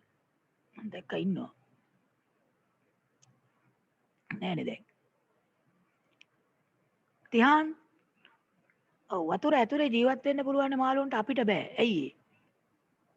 කරමල් පිහිට ඇතිවීම නැත්තම් කරමල් තියෙන හින්දා. ජලක්ලෝම. හරි. කරමල් එහෙම නැත්තම් ජලක්ලෝම. තියෙන හින්දා තමයි ඒගොල්ලන්ට ඉන්න පුළුවන්. එතකොට හොඳට කරමල් තියෙන එකෙක් තමයි කුකුලා. අල්ලලා ඔබනවා වතුර ඇතුලේ.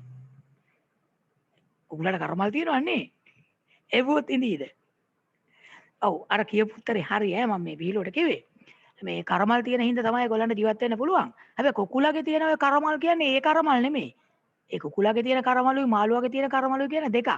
ඉන්න කුකුලෙක් අල්ලා එබුවට ඌට මේ වතුර ඇතුලේ ඉන්න බෑ. ඌට තියෙන්නේ අර කරමල කියලා මේ උඩින් තියෙන නිකන් තොප්පියක් වගේ එකක් නේ. ඒක නෙමෙයි මාළුවාගේ මේ කරමල් කියලා කියන්නේ මොකද්ද? අර වායුව මාරුවට අපේ පෙනහළු වගේ තියෙන ව්‍යුහය. අපිට සාමාන්‍ය බාහිර වායු ගෝලයෙන් තමයි වාතය ගන්න පුළුවන්. වතුර ඇතුලේ දිය වෙලා තියෙන වාතය අපිට ගන්න බෑ. පෙනහළු තියෙන අයට ගන්න බෑ. හැබැයි මාළුවාගේ මේ කරමල් නැත්නම් ජලක්ලෝම කියන ඒවට පුළුවන්. ඒ ජලක්ලෝම හරහා වතුර යවනකොට වතුරේ තියෙන ඔක්සිජන් ටික උරා ගන්න පුළුවන්. ඒ හැකියාව අර මං කියපු බල්ලට, බලලට, වඳුරට, කොටියට, මිනිහට නැහැ. කුකුලටත් නැහැ. උගේ කරමල් වෙන එක.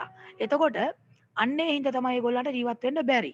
එහෙනම් ප්‍රධානම ලක්ෂණයක් තමයි මාළුවට වතුරේ ජීවත් වෙන්න පුළුවන් වෙන්නේ කරමල් නැත්නම් ජලක්ලෝම තියෙන හින්දා. ඊට අමතරව දැන් අර පූජනීය කියපු සහ තවත් අය කියපු මේ හිතන ලක්ෂණ තියෙනවා මාළුන්ට ජලේ ජීවත් වෙනකොට උදව් වෙනවා. අනාකූල හැඩයක් තියෙනවා. ඒක මාළුවට වේගෙන් ජලයේ බාධා අඩු කරගෙන පීනන්න උදව් වෙනවා. ඊට අමතරව වරල් තියෙනවා. එතකොට එයාට වරල් උදව් කරගෙන පහසුවෙන් පීනගෙන යන්න පුළුවන්. දැන් මේ මාළුවන්ගේ නැත්නම් රෙප්ටීලියාවන්ගේ සමමිතිය ගත්තොත් සාමාන්‍ය මොන වගේ සමමිතියක්ද තියෙන්නේ? අපි සම්මිතිය ආකාර දෙකක් කිව්වනේ. මොන සම්මිතියක්ද ඔය පිස්කිය සයිඩ තියෙන්නේ? එක එක තල වලින් ඕන තලයකින් දෙකට බෙදන්න පුළුවන්ද නැත්නම් එක තලයකින් විතරද සමාන කොටස් දෙකකට බෙදන්න පුළුවන්? හොඳයි. එක තලයකින් විතරයි. ඒ කියන්නේ මොන සම්මිතියද ඒකට කියන්නේ? ද්විපාර්ශ්වික සමමිතිය. හොඳයි. ඒ වගේම දැන් මේගොල්ලන්ගේ මතක තියාගන්න ඇසිපිය නොමැති ඇස් තමයි තියෙන්නේ. මාළුන්ට ඇස් ගහන්න බෑ. ඇසිපිය නැහැ. ඇසිපිය නොමැති ඇස් තමයි මාළුන්ට පිටලා තියෙන්නේ. දැන් ඔයගොල්ලන්ට නම් ඇසිපිය තියෙනවා. වහන්න පුළුවන් ඇසිපිය වලින්. මාළුවට ඇසිපිය නැහැ. ඔයගොල්ලෝ දැකලා ඇතිනේ මාළු ගෙනාපුවම බලන්නකෝ. ගෙදරට ඔය මාළු ගේනවනේ. ඔය කණ්ඩාහරි ඇති කරන්න හරි ඔය දෙකෙන් එකකට ගේනවනේ. ගෙනාපුවම බලන්නකෝ මේ ඇස් කොහොමද තියෙන්නේ කියලා. නිකන් බෝල දෙකක් වගේ තියෙනවා. නමුත් අර අපේ වගේ ඇසිපිය නැහැ. ඊළඟට මේගොල්ලන්ගේ කොරපොතු වලින් ආවරණය වෙච්ච හමක් තමයි තියෙන්නේ. කොරලා කියලාත් අපි කියනවා. කොරපොතු සහිත හමක් තියෙන්නේ. ඊළඟට අර දේහේ මේ සමතුලිත බව ඇති කරගන්නත් පිහිනන්නත් වරල් පාවිච්චි කරනවා. අනාකූල දේහ හැඩයක් තියෙනවා. හරි. එහෙනම් පිස්කේස් වල ප්‍රධාන ලක්ෂණ කියලා උතන අපි ප්‍රධාන ලක්ෂණ කීපයක් ලියමු. ඊට උඩින් තියෙනවා බලන්න පිස්කේස් කියලා ජලයේ ජීවත් වීමට අනුවර්තනය වී ඇත. මත්ස්‍යයන් සියල්ලන්ම මීට අයත්ය. දන්න මාළු කීප දෙනෙක් ලියන්නකෝ බලන්න. උදාහරණ කියලා මාළු වර්ග කීපයක් ලියන්න බලන්න. කන මාළු තියෙනවා, නොකන මාළු තියෙනවා, ඇති කරන මාළු තියෙනවා, ගඟේ මාළු, ඇලේ මාළු, මුහුදේ මාළු තියෙනවා. මාළු වර්ග කීපයක් ලියන්න බලන්න.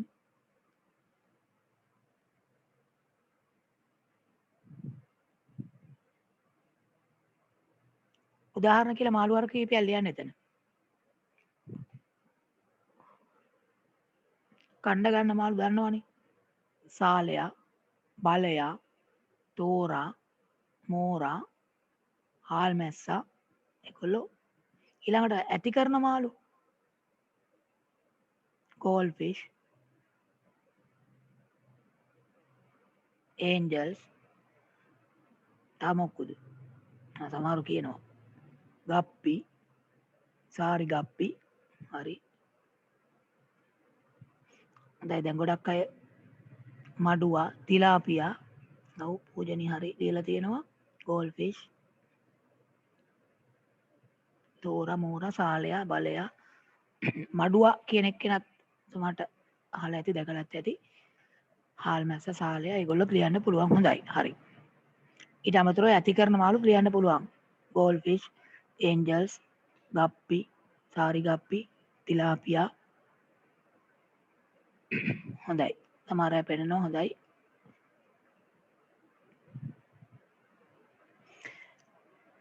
දැන් මේකට ලියන්න පුළුවන්ද මට චුට්ටක් කියන්නකෝ මේ ඩොල්ෆින් ලියන්න පුළුවන්ද? ඩොල්ෆින් ලියන්න බැහැ. ඩොල්ෆින් වතුරේ හිටියට යා මත්ස්‍ය කාණ්ඩයට අයිති කෙනෙක් නෙමෙයි. එයා ඔව් අපි වගේ මැමේලියා නැත්නම් ශීරපායි සතෙක්. ඔව්. තල්මසා ලියන්න පුළුවන්ද? තල්මසා ලියන්නත් බෑ. තල්මසත් ශීරපායි සත්වෙක්, මාළුවෙක් නෙමෙයි. හැබැයි ඕකට ලියන්න පුළුවන් මුහුදු අශ්වයා ලියන්න පුළුවන්. දැන් ඒක සමහරට ශීරපායි කියලා හිතෙන්න පුළුවන් නෑ. මුහුදු අශ්වයා මත්ස්‍යයෙක්. ඒක ලියලා තියාගන්න. මොකද ඔය කෙටි ප්‍රශ්න පත්‍රයේ එහෙම තෝරන්න දුන්නොත් ගොඩක් විට වරද්ද ගන්න පුළුවන්. මුහුදු අශ්වයා මත්ස්‍යයෙක්. එයා ශීරපායි සතෙක් නෙමෙයි. මුහුදු අශ්වයා කියන එක්කෙනා මත්ස්‍යයෙක්. මුහුදු අශ්වයාත් එතන උදාහරණවලට ලියලා තියාගන්න. මුහුදු අශ්වයා. එයා මත්ස්‍යයෙක්. අර ඩොල්ෆින් ලියන්න බෑ. තල්මසා ලියන්න බෑ. අපි පිස්කේස් කාණ්ඩේ ප්‍රධාන ලක්ෂණ කීපයක් උතන අර කොටුව ඇතුලේ ලියමු. පළවෙනි එක විදිහට ලියමු. පළවෙනි එක ශ්වසනය සඳහා පළවෙනි ලක්ෂණ විදිහට ලියමු පිස්කේස් වල.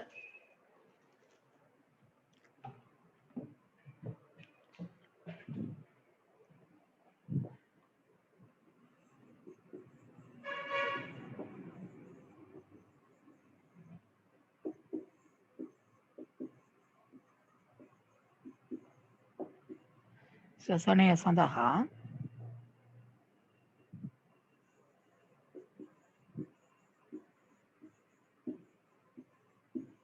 ජලක්ලෝම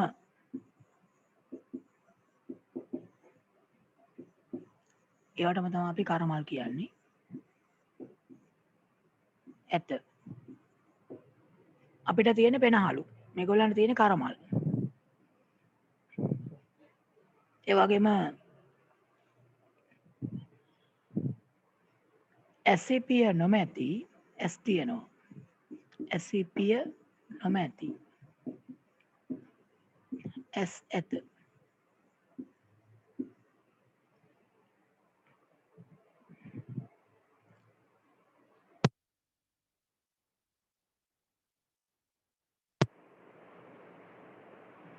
ඊළඟට පිහිනීමට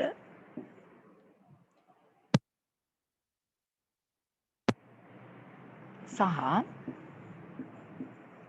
දේහ සන්තුලනයට කියන්නේ සමතුලිත බවට වරල් ඇත.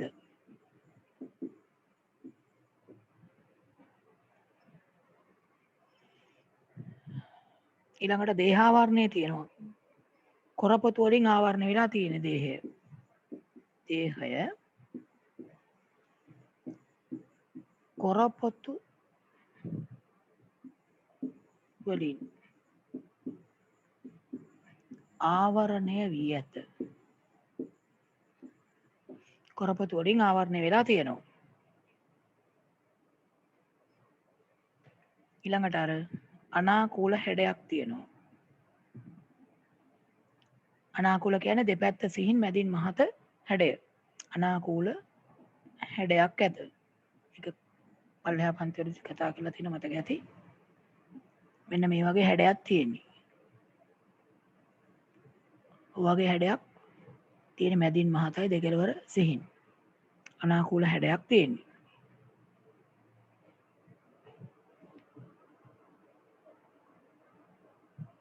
ඒක අර ජලයේ බාධාව අඩු කරගෙන වේගෙන් පිහිනන්න උදව් වෙනවා. අනාකූල හැඩය.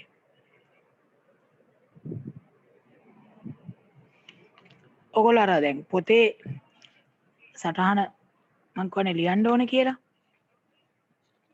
ඒ පොතේ ලියනකොට ඔය උදාහරණ අපි නම් ලියනවනේ උදාහරණ. එක එක ඔය සත්ව කාණ්ඩවල එතකොට මේ අර වඩා හොඳයි ඒගොල්ලන්ගේ රූප කීපයකුත් හොයාලා අලවන්න පුළුවන් නම් ඒ උදාහරණත් එක්ක රූපත් එතන අලවලා තියන්න. දැන් මේකෙත් ඔය මත්ස්‍ය වර්ග කීපයක් අලවලා තියන්න පුළුවන්.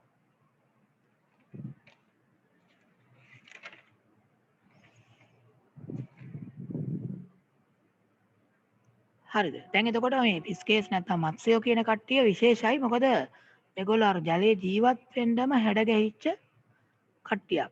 ඔය අනුවර්තන කියලා කියන හැඩ ගැසීම් කියන එක. ඒක ජලයේ ජීවත් වෙන්න තියෙන ප්‍රධානම හැඩ ගැසීමක් තමයි අර ජලක්ලෝම තියෙන එක. ඊට අමතරව වරල් තියෙන එක. ඊට අමතරව අනාකූල හැඩය. ඒවා ජලයේ ජීවත් වෙන්නම තියෙන හැඩ ගැසීම්. ඉතින් අනිත් සත්තුන්ට වඩා සාර්ථක විදිහට ඒගොල්ලන්ට ජලයේ ජීවත් වෙන්න පුළුවන් වෙලා තියෙනවා.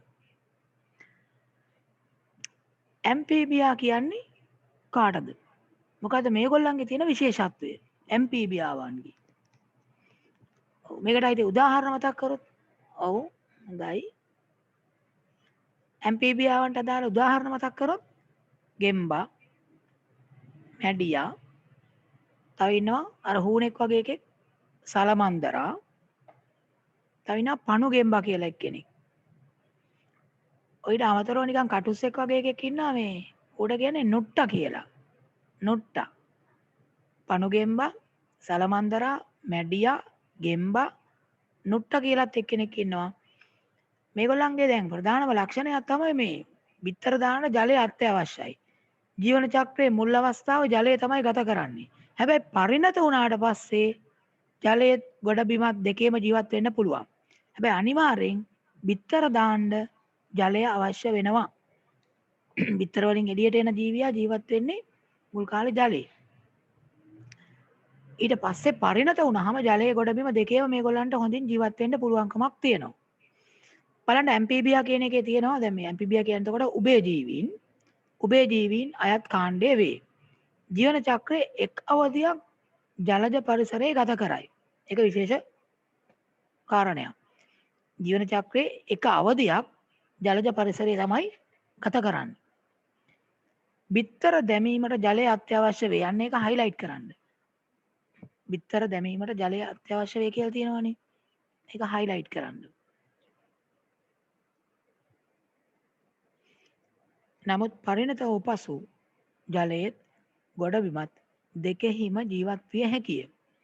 අතන උදාහරණ කීපයක් තියෙනවා ගෙම්බා, මැඩියා, සලමන්දරා, පණුගෙම්බා. අර නම් ටිකක් තාපව පොඩ්ඩක් එතන ලියලා තියන්න.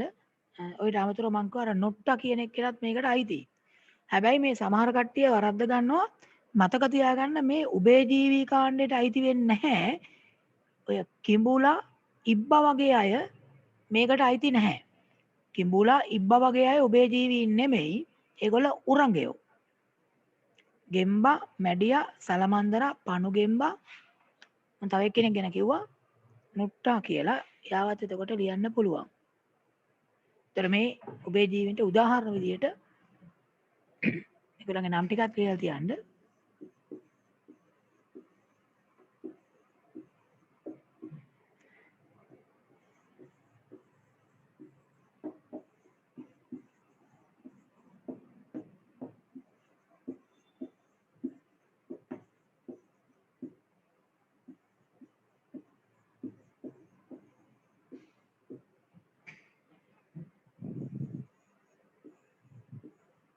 නොට්ටා කෙනෙක් කියන්නේ නිකන් කටුස්සෙක් වගේ හැඩයක් තියෙන කෙනෙක් මේ. මේකේ අර ගෙම්බයි මැඩියයි ලියලා තියෙන්නේ වැරදිලාද? දැන් සිංහල වලදී නම් ඔය ගෙම්බා දුන්නාම සමාන වචනයක් විදිහට මැඩියා ඕගොල්ලෝ ලියනවනේ. සිංහල වලදී සමාන වචන උන්ට විද්‍යාවේදී මේ දෙන්න දෙන්නේ. ඒ කියන්නේ ගෙම්බයි මැඩියයි කියන්නේ ඇත්තටම දෙන්නේ. ස්වරූපය දෙකක්, ඒ කියන්නේ ස්වරූප දෙකක් මේගොල්ලන්ගේ තියෙනවා. හොඳින් බැලුවොත් ඔය ගෙම්බෙක් හම්බුනහම හොඳින් බලන්න. මූණ බලන්න ගෙම්බගේ. ඒතර අඳුර ගන්න පුළුවන්. මැඩියෙක් හම්බුනහම කොහොමද දන්නවද අඳුරගන්නේ? මේක ගෙම්බෙක්ද මැඩියෙක්ද කියලා. හොඳට මූණ බලන්න. ඔයගොල්ලන්ගේ නෙමෙයි. ගෙම්බගේ හරි මැඩියාගේ හරි. මේ බැලුවාම මැඩියාගේ තියෙන්නේ ටිකක් උල් වෙච්ච මූණක්. කියන්නේ උල් වෙලා වගේ තියෙන්නේ. ගෙම්බගේ මූණ නිකන් පැතලි නිකන් ගොබ්බ හැඩයක් තියෙන්නේ. ගෙම්බගේ මූණ නිකන් මේ පැතලි ගතියක් තියෙන නිකන් ගොබ්බ මූණක් තියෙන්නේ. මැඩියාගේ තියෙන්නේ උල් වෙච්ච හැඩයක්. ඒ නිසා මේ දෙන්නෙක් විද්‍යාවේදී සිංහල වලට සමාන වචන වලට ලියුවට කමක් නැහැ. හැබැයි මතක තියාගන්න මේ දෙන්නෙක් ඔය රූපෙත් නිකන් බලන්නකෝ අර මැඩියාගේ මූණ උල් වෙලානේ තියෙන්නේ.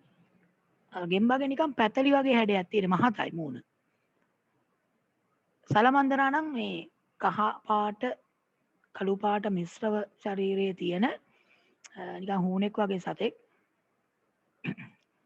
පණුගෙම්බා නිකන් පණුවෙක් වගේ දිගටියෙක් කෙනෙක්. නොට්ටා කියන එක්කෙනා මේ කටුස්සෙක් වගේ හැඩයක් තියෙන්නේ. දැන් මේගොල්ලෝ ගත්තොත් ඇම්ෆීබියා කියන කට්ටිය ගත්තොත් දැන් මේගොල්ලන්ගේ මූලික ප්‍රධාන ලක්ෂණ බැලුවොත් එකක් තමයි මේ දැන් අර බිත්තර වලින් එළියට ඇවිල්ලා සමහර අර ජීවන චක්‍රයේ අවස්ථා කීපයක් තියෙනවා. ඊළඟට ස්වරූපය සම්පූර්ණ වෙනස් වෙනවා. දැන් ගෙම්බෙක්ගේ බිත්තර වලින් එන්නේ ඉස්කෙඩියා කියලා සතෙක්. ඔය ඇලවල් වල සමහරට කාණු වල එහෙමත් නිකන් මාළු වගේ එහෙම පීනගෙන යන ඉස්කෙඩියා කියලා සතෙක් දැකලා ඇති. මෙන්න මේ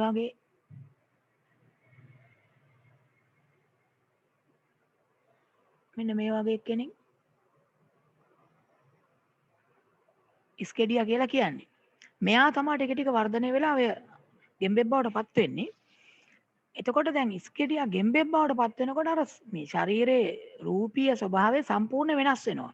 මේකට අපි කියන්නේ රූපාන්තරණයක් කියලා. ඒ කියන්නේ රූපය සම්පූර්ණ වෙනස් වෙනවා. ස්වරූපය. එහෙම රූපාන්තරණයක් තියෙන කට්ටියක් තමයි මේ ඇම්ෆීබියාව්. ඊළඟට මේගොල්ලන්ගේ මේ හැමේ නිකන් සෙවලමය ස්වභාවයක් තියෙන්නේ. මේ කොරපොතු නැහැ.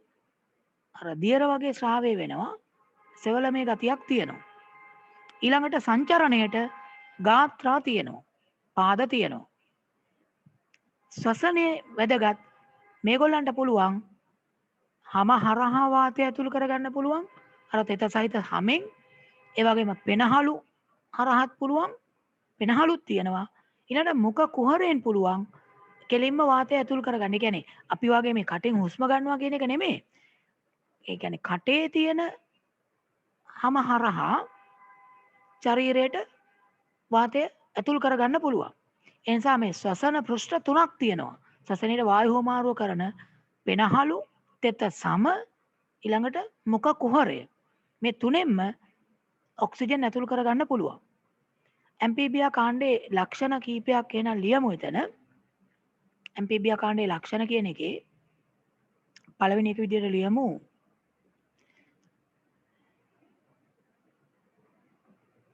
ශ්වසනය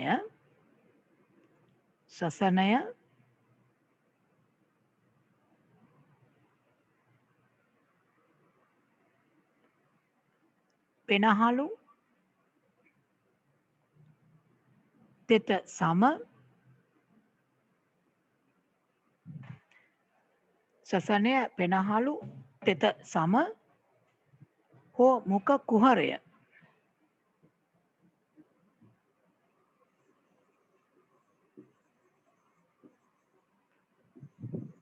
පෙනහළු, තෙත සම හෝ මුඛ කුහරය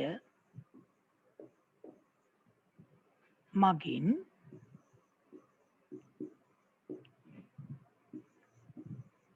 ලබා ගන්නා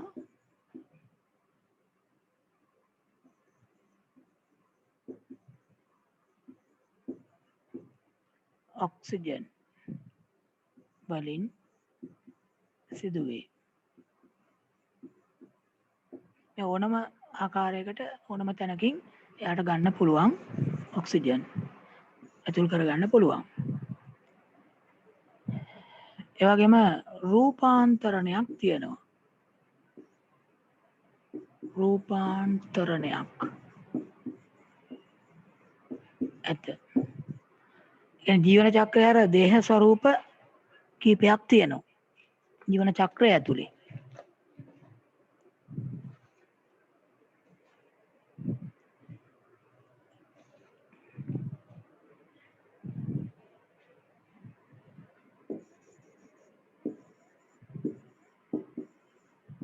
ඒ වගේම ග්‍රන්ථිමය තෙත සමක් ඇත. කොරපතු නැත.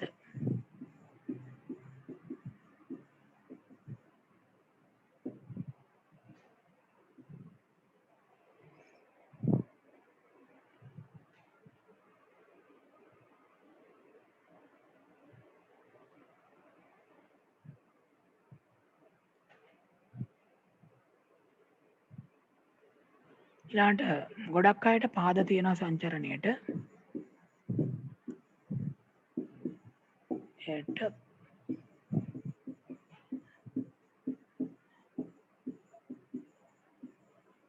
පාද ඇත.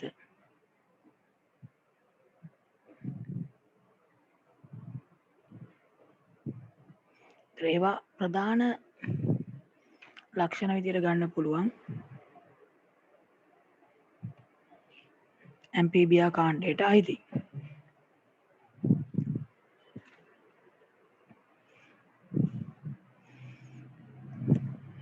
හරිද? දැන් එතකොට ඇම්පීබියා කියන කාණ්ඩේ ප්‍රධාන ලක්ෂණ කීපයක් මේ තියෙන්නේ. ශ්වසනයට පෙනහළු, තෙත සම, මුඛ කුහරය මගින් ගන්න ඔක්සිජන් යොදා ගන්න පුළුවන්. රූපාන්තරණයක් තියෙනවා. ග්‍රන්ථිමය තෙත හමක් තියෙනවා. කොරපතු නැහැ. බොහෝ අයට සංචරණයට පාද තියෙනවා.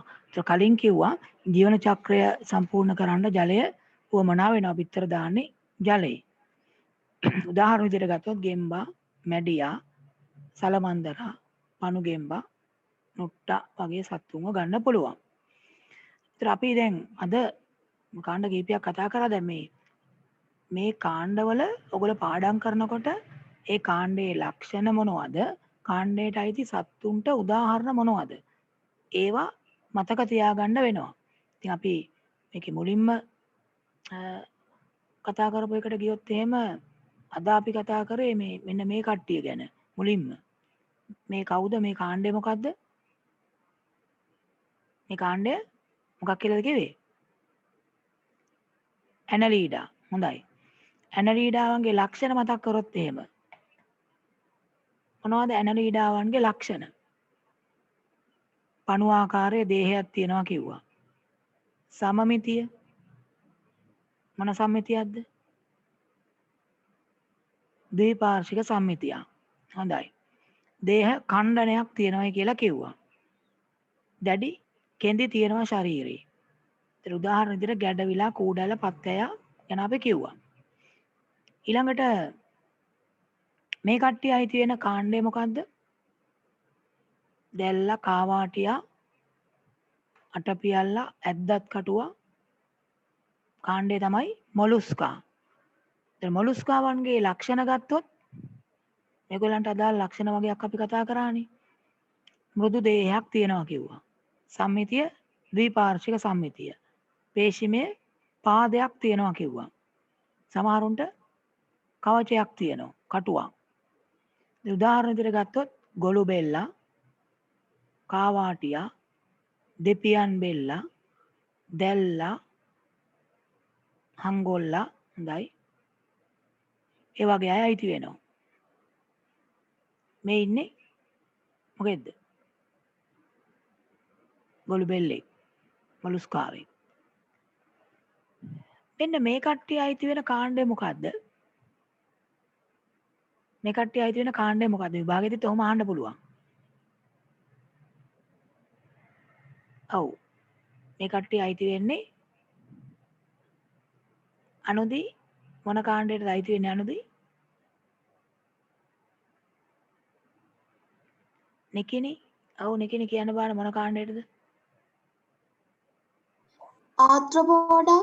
ඔව් හොඳයි. ආත්‍රපෝඩා කාණ්ඩයට තමයි මේ කට්ටිය අයිති වෙන්නේ. ගෝනුස්සා, කකුලුවා, මකුලුවා, ඉස්සා, පොකිරිස්සා ආත්‍රපෝඩා කාණ්ඩයට තමයි අයිති වෙන්නේ. ඉතින් මේකට අමතරව ක්‍රොමීන් සියල්ලන්ම මේකට අයිති වෙනවා කිව්වා. ආත්‍රපෝඩාන්ගේ ලක්ෂණ ගත්තොත් සන්දේ සහිත උපාංග තියෙනවා, ද්විපාර්ශ්වික සම්මිතිය තියෙනවා, බාහිර සැකිල්ලක් තියෙනවා, දෙහි බාහිරින් ඛණ්ඩනය පෙන්නනවා. සමහර විශේෂ වලට ව්‍යාපත් තියෙනවා. ඊළඟට පෘෂ්ඨවංශයෙන් අපි කොටස් පහකට බෙදුවා. මැමේලියා, ආවේස්, රෙප්ටීලියා, ඇම්ෆීබියා, පිස්කේස් කියලා. ඒකෙන් අපි ආවේස් පිස්කේස් ගැන කතා කරා, මත්ස්‍යෝ ගැන. ජලක්‍රෝම තියෙනවා කිව්වා, ඇසිපිය නැති ඇස් තියෙන්නේ කිව්වා. වරල් තියෙනවා කිව්වා සන්තුලනයට දෙහි. කොරපොතු වලින් ආවරණය වෙලා තියෙනවා කිව්වා. අනාකූල හැඩයක් තියෙනවා කිව්වා. ඊළඟට උභය ජීවීන්, ගෙම්බා, මැඩියා, සලමන්දර, පණු ගෙම්බා, නුට්ටා ඒ වගේ අය. ඒගොල්ලන්ගේ සසනේට පෘෂ්ඨ 3ක් තියෙනවා කිව්වා. වායු හෝමාරුවට. හම, මුඛ කුහරය, පෙනහළු. රූපාන්තරණයක් තියෙනවා කිව්වා. රූපාන්තරණය කියන්නේ ජීවන චක්‍රයේ මේ රූපීය වෙනස්කම් තියෙනවා. මුල් කාලේ එක රූපයක් තියෙන්නේ, පස්සේ කාලෙක වෙන රූපයක්. දැන් ගෙම්බගේ ගත්තොත් ඉස්කෙඩි අවස්ථාවේ එක විදිහක්, ඊට පස්සේ සුහුඹුල් අවස්ථාවේදී වෙනස් ස්වරූපයක් තියෙන්නේ. ග්‍රන්ථයේ මේ හමක් තියෙනවා. ගොඩක් අයට පාද තියෙනවා සංචරණයට. හරි. මේ කාරණා ටික තමයි අපි අද කතා කළේ. දැන් මේ ටිකත් පාඩම් කරගන්න, ඒ වගේම නෝට් එක ලියන්න ඕන. ඊළඟට මම ගිය සතියේ කිව්වා අර මේ ඔන්ලයින් ටෙස්ට් එකක් ගැන කතාවක් එදා කිව්වා නේද? හරි. එතකොට දැන් පළවෙනි පාඩම් කළාද? පළවෙනි පාඩම් කළාද? ශුද්‍ර ජීවීන් සම්බන්ධ කොටස.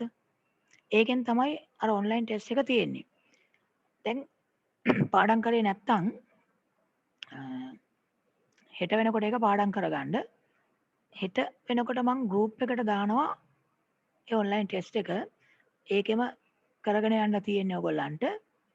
ඒකෙම කරගෙන යන්න තියෙන්නේ. කරාට පස්සේ ඔයගොල්ලන්ටම ලකුණු කීයද කියලා පෙන්නනවා. ශුද්‍ර ජීවීන්ට අදාළ පාඩම, ශුද්‍ර ජීවීන් භාවිත කියන පාඩම ඉස්සෙල්ලා හොඳට බලන්න. ඉස්සෙල්ලා කියවන්න පාඩම. ඊට පස්සේ කරන්න නැත්නම් මොකද ටෙස්ට් එක එකපාරයි කරන්න පුළුවන්. ඒ හින්දා පාඩම් කරලා හරියට ටෙස්ට් එක කරන්න. ඊට පස්සේ හැබැයි ඒක දවස් 2ක් වගේ ඇතුළත කරන්න තමයි ඒ කියන්නේ ටෙස්ට් එක දාන්නේ. ඊට පස්සේ ඒක ගෲප් එකෙන් නැති වෙයි. ඒතර ඒ ඇතුළත කාලය තුල දැන් හෙට දැම්මොත් හෙටයි අනිද්දායි දවස් දෙක ඇතුලේ මේ ඒක කරන්න. ඊට පස්සේ ඒක නැති වෙයි. පස්සේ මං කරපු කට්ටියගේ නම් ලිස්ට් එක ගෲප් එකටම දානවා. කලේ කවුද කියලා. හින්දා ඒක කරලා තියන්න. හෙට වෙනකොට ගෲප් එකට මම ඒක දානවා ශුද්ධ ජීවීන්ගේ භාවිත කියන පාඩමට අදාළව. අදට එහෙමනම් අපි මේ ටික කරලා ඉවර කරමු. කලින් ප්‍රශ්න පත්‍රය දැන් කරපු අයත් ඉන්නවා, ගෙනත් දුන්න අයත් ඉන්නවා. මේ අද කරපු ටිකත් පාඩම් කරගන්න. මොකද මේ අමතක වෙන්න පුළුවන් කොටස් ටිකක් තියෙන්නේ. හොඳයි එහෙනම් මේ ටික කරලා මෙතනින් අපි අදට ඉවර කරමු. හැමෝටම එහෙමනම් සුබ රාත්‍රියක්. ආයුබෝවන්. හොඳයි.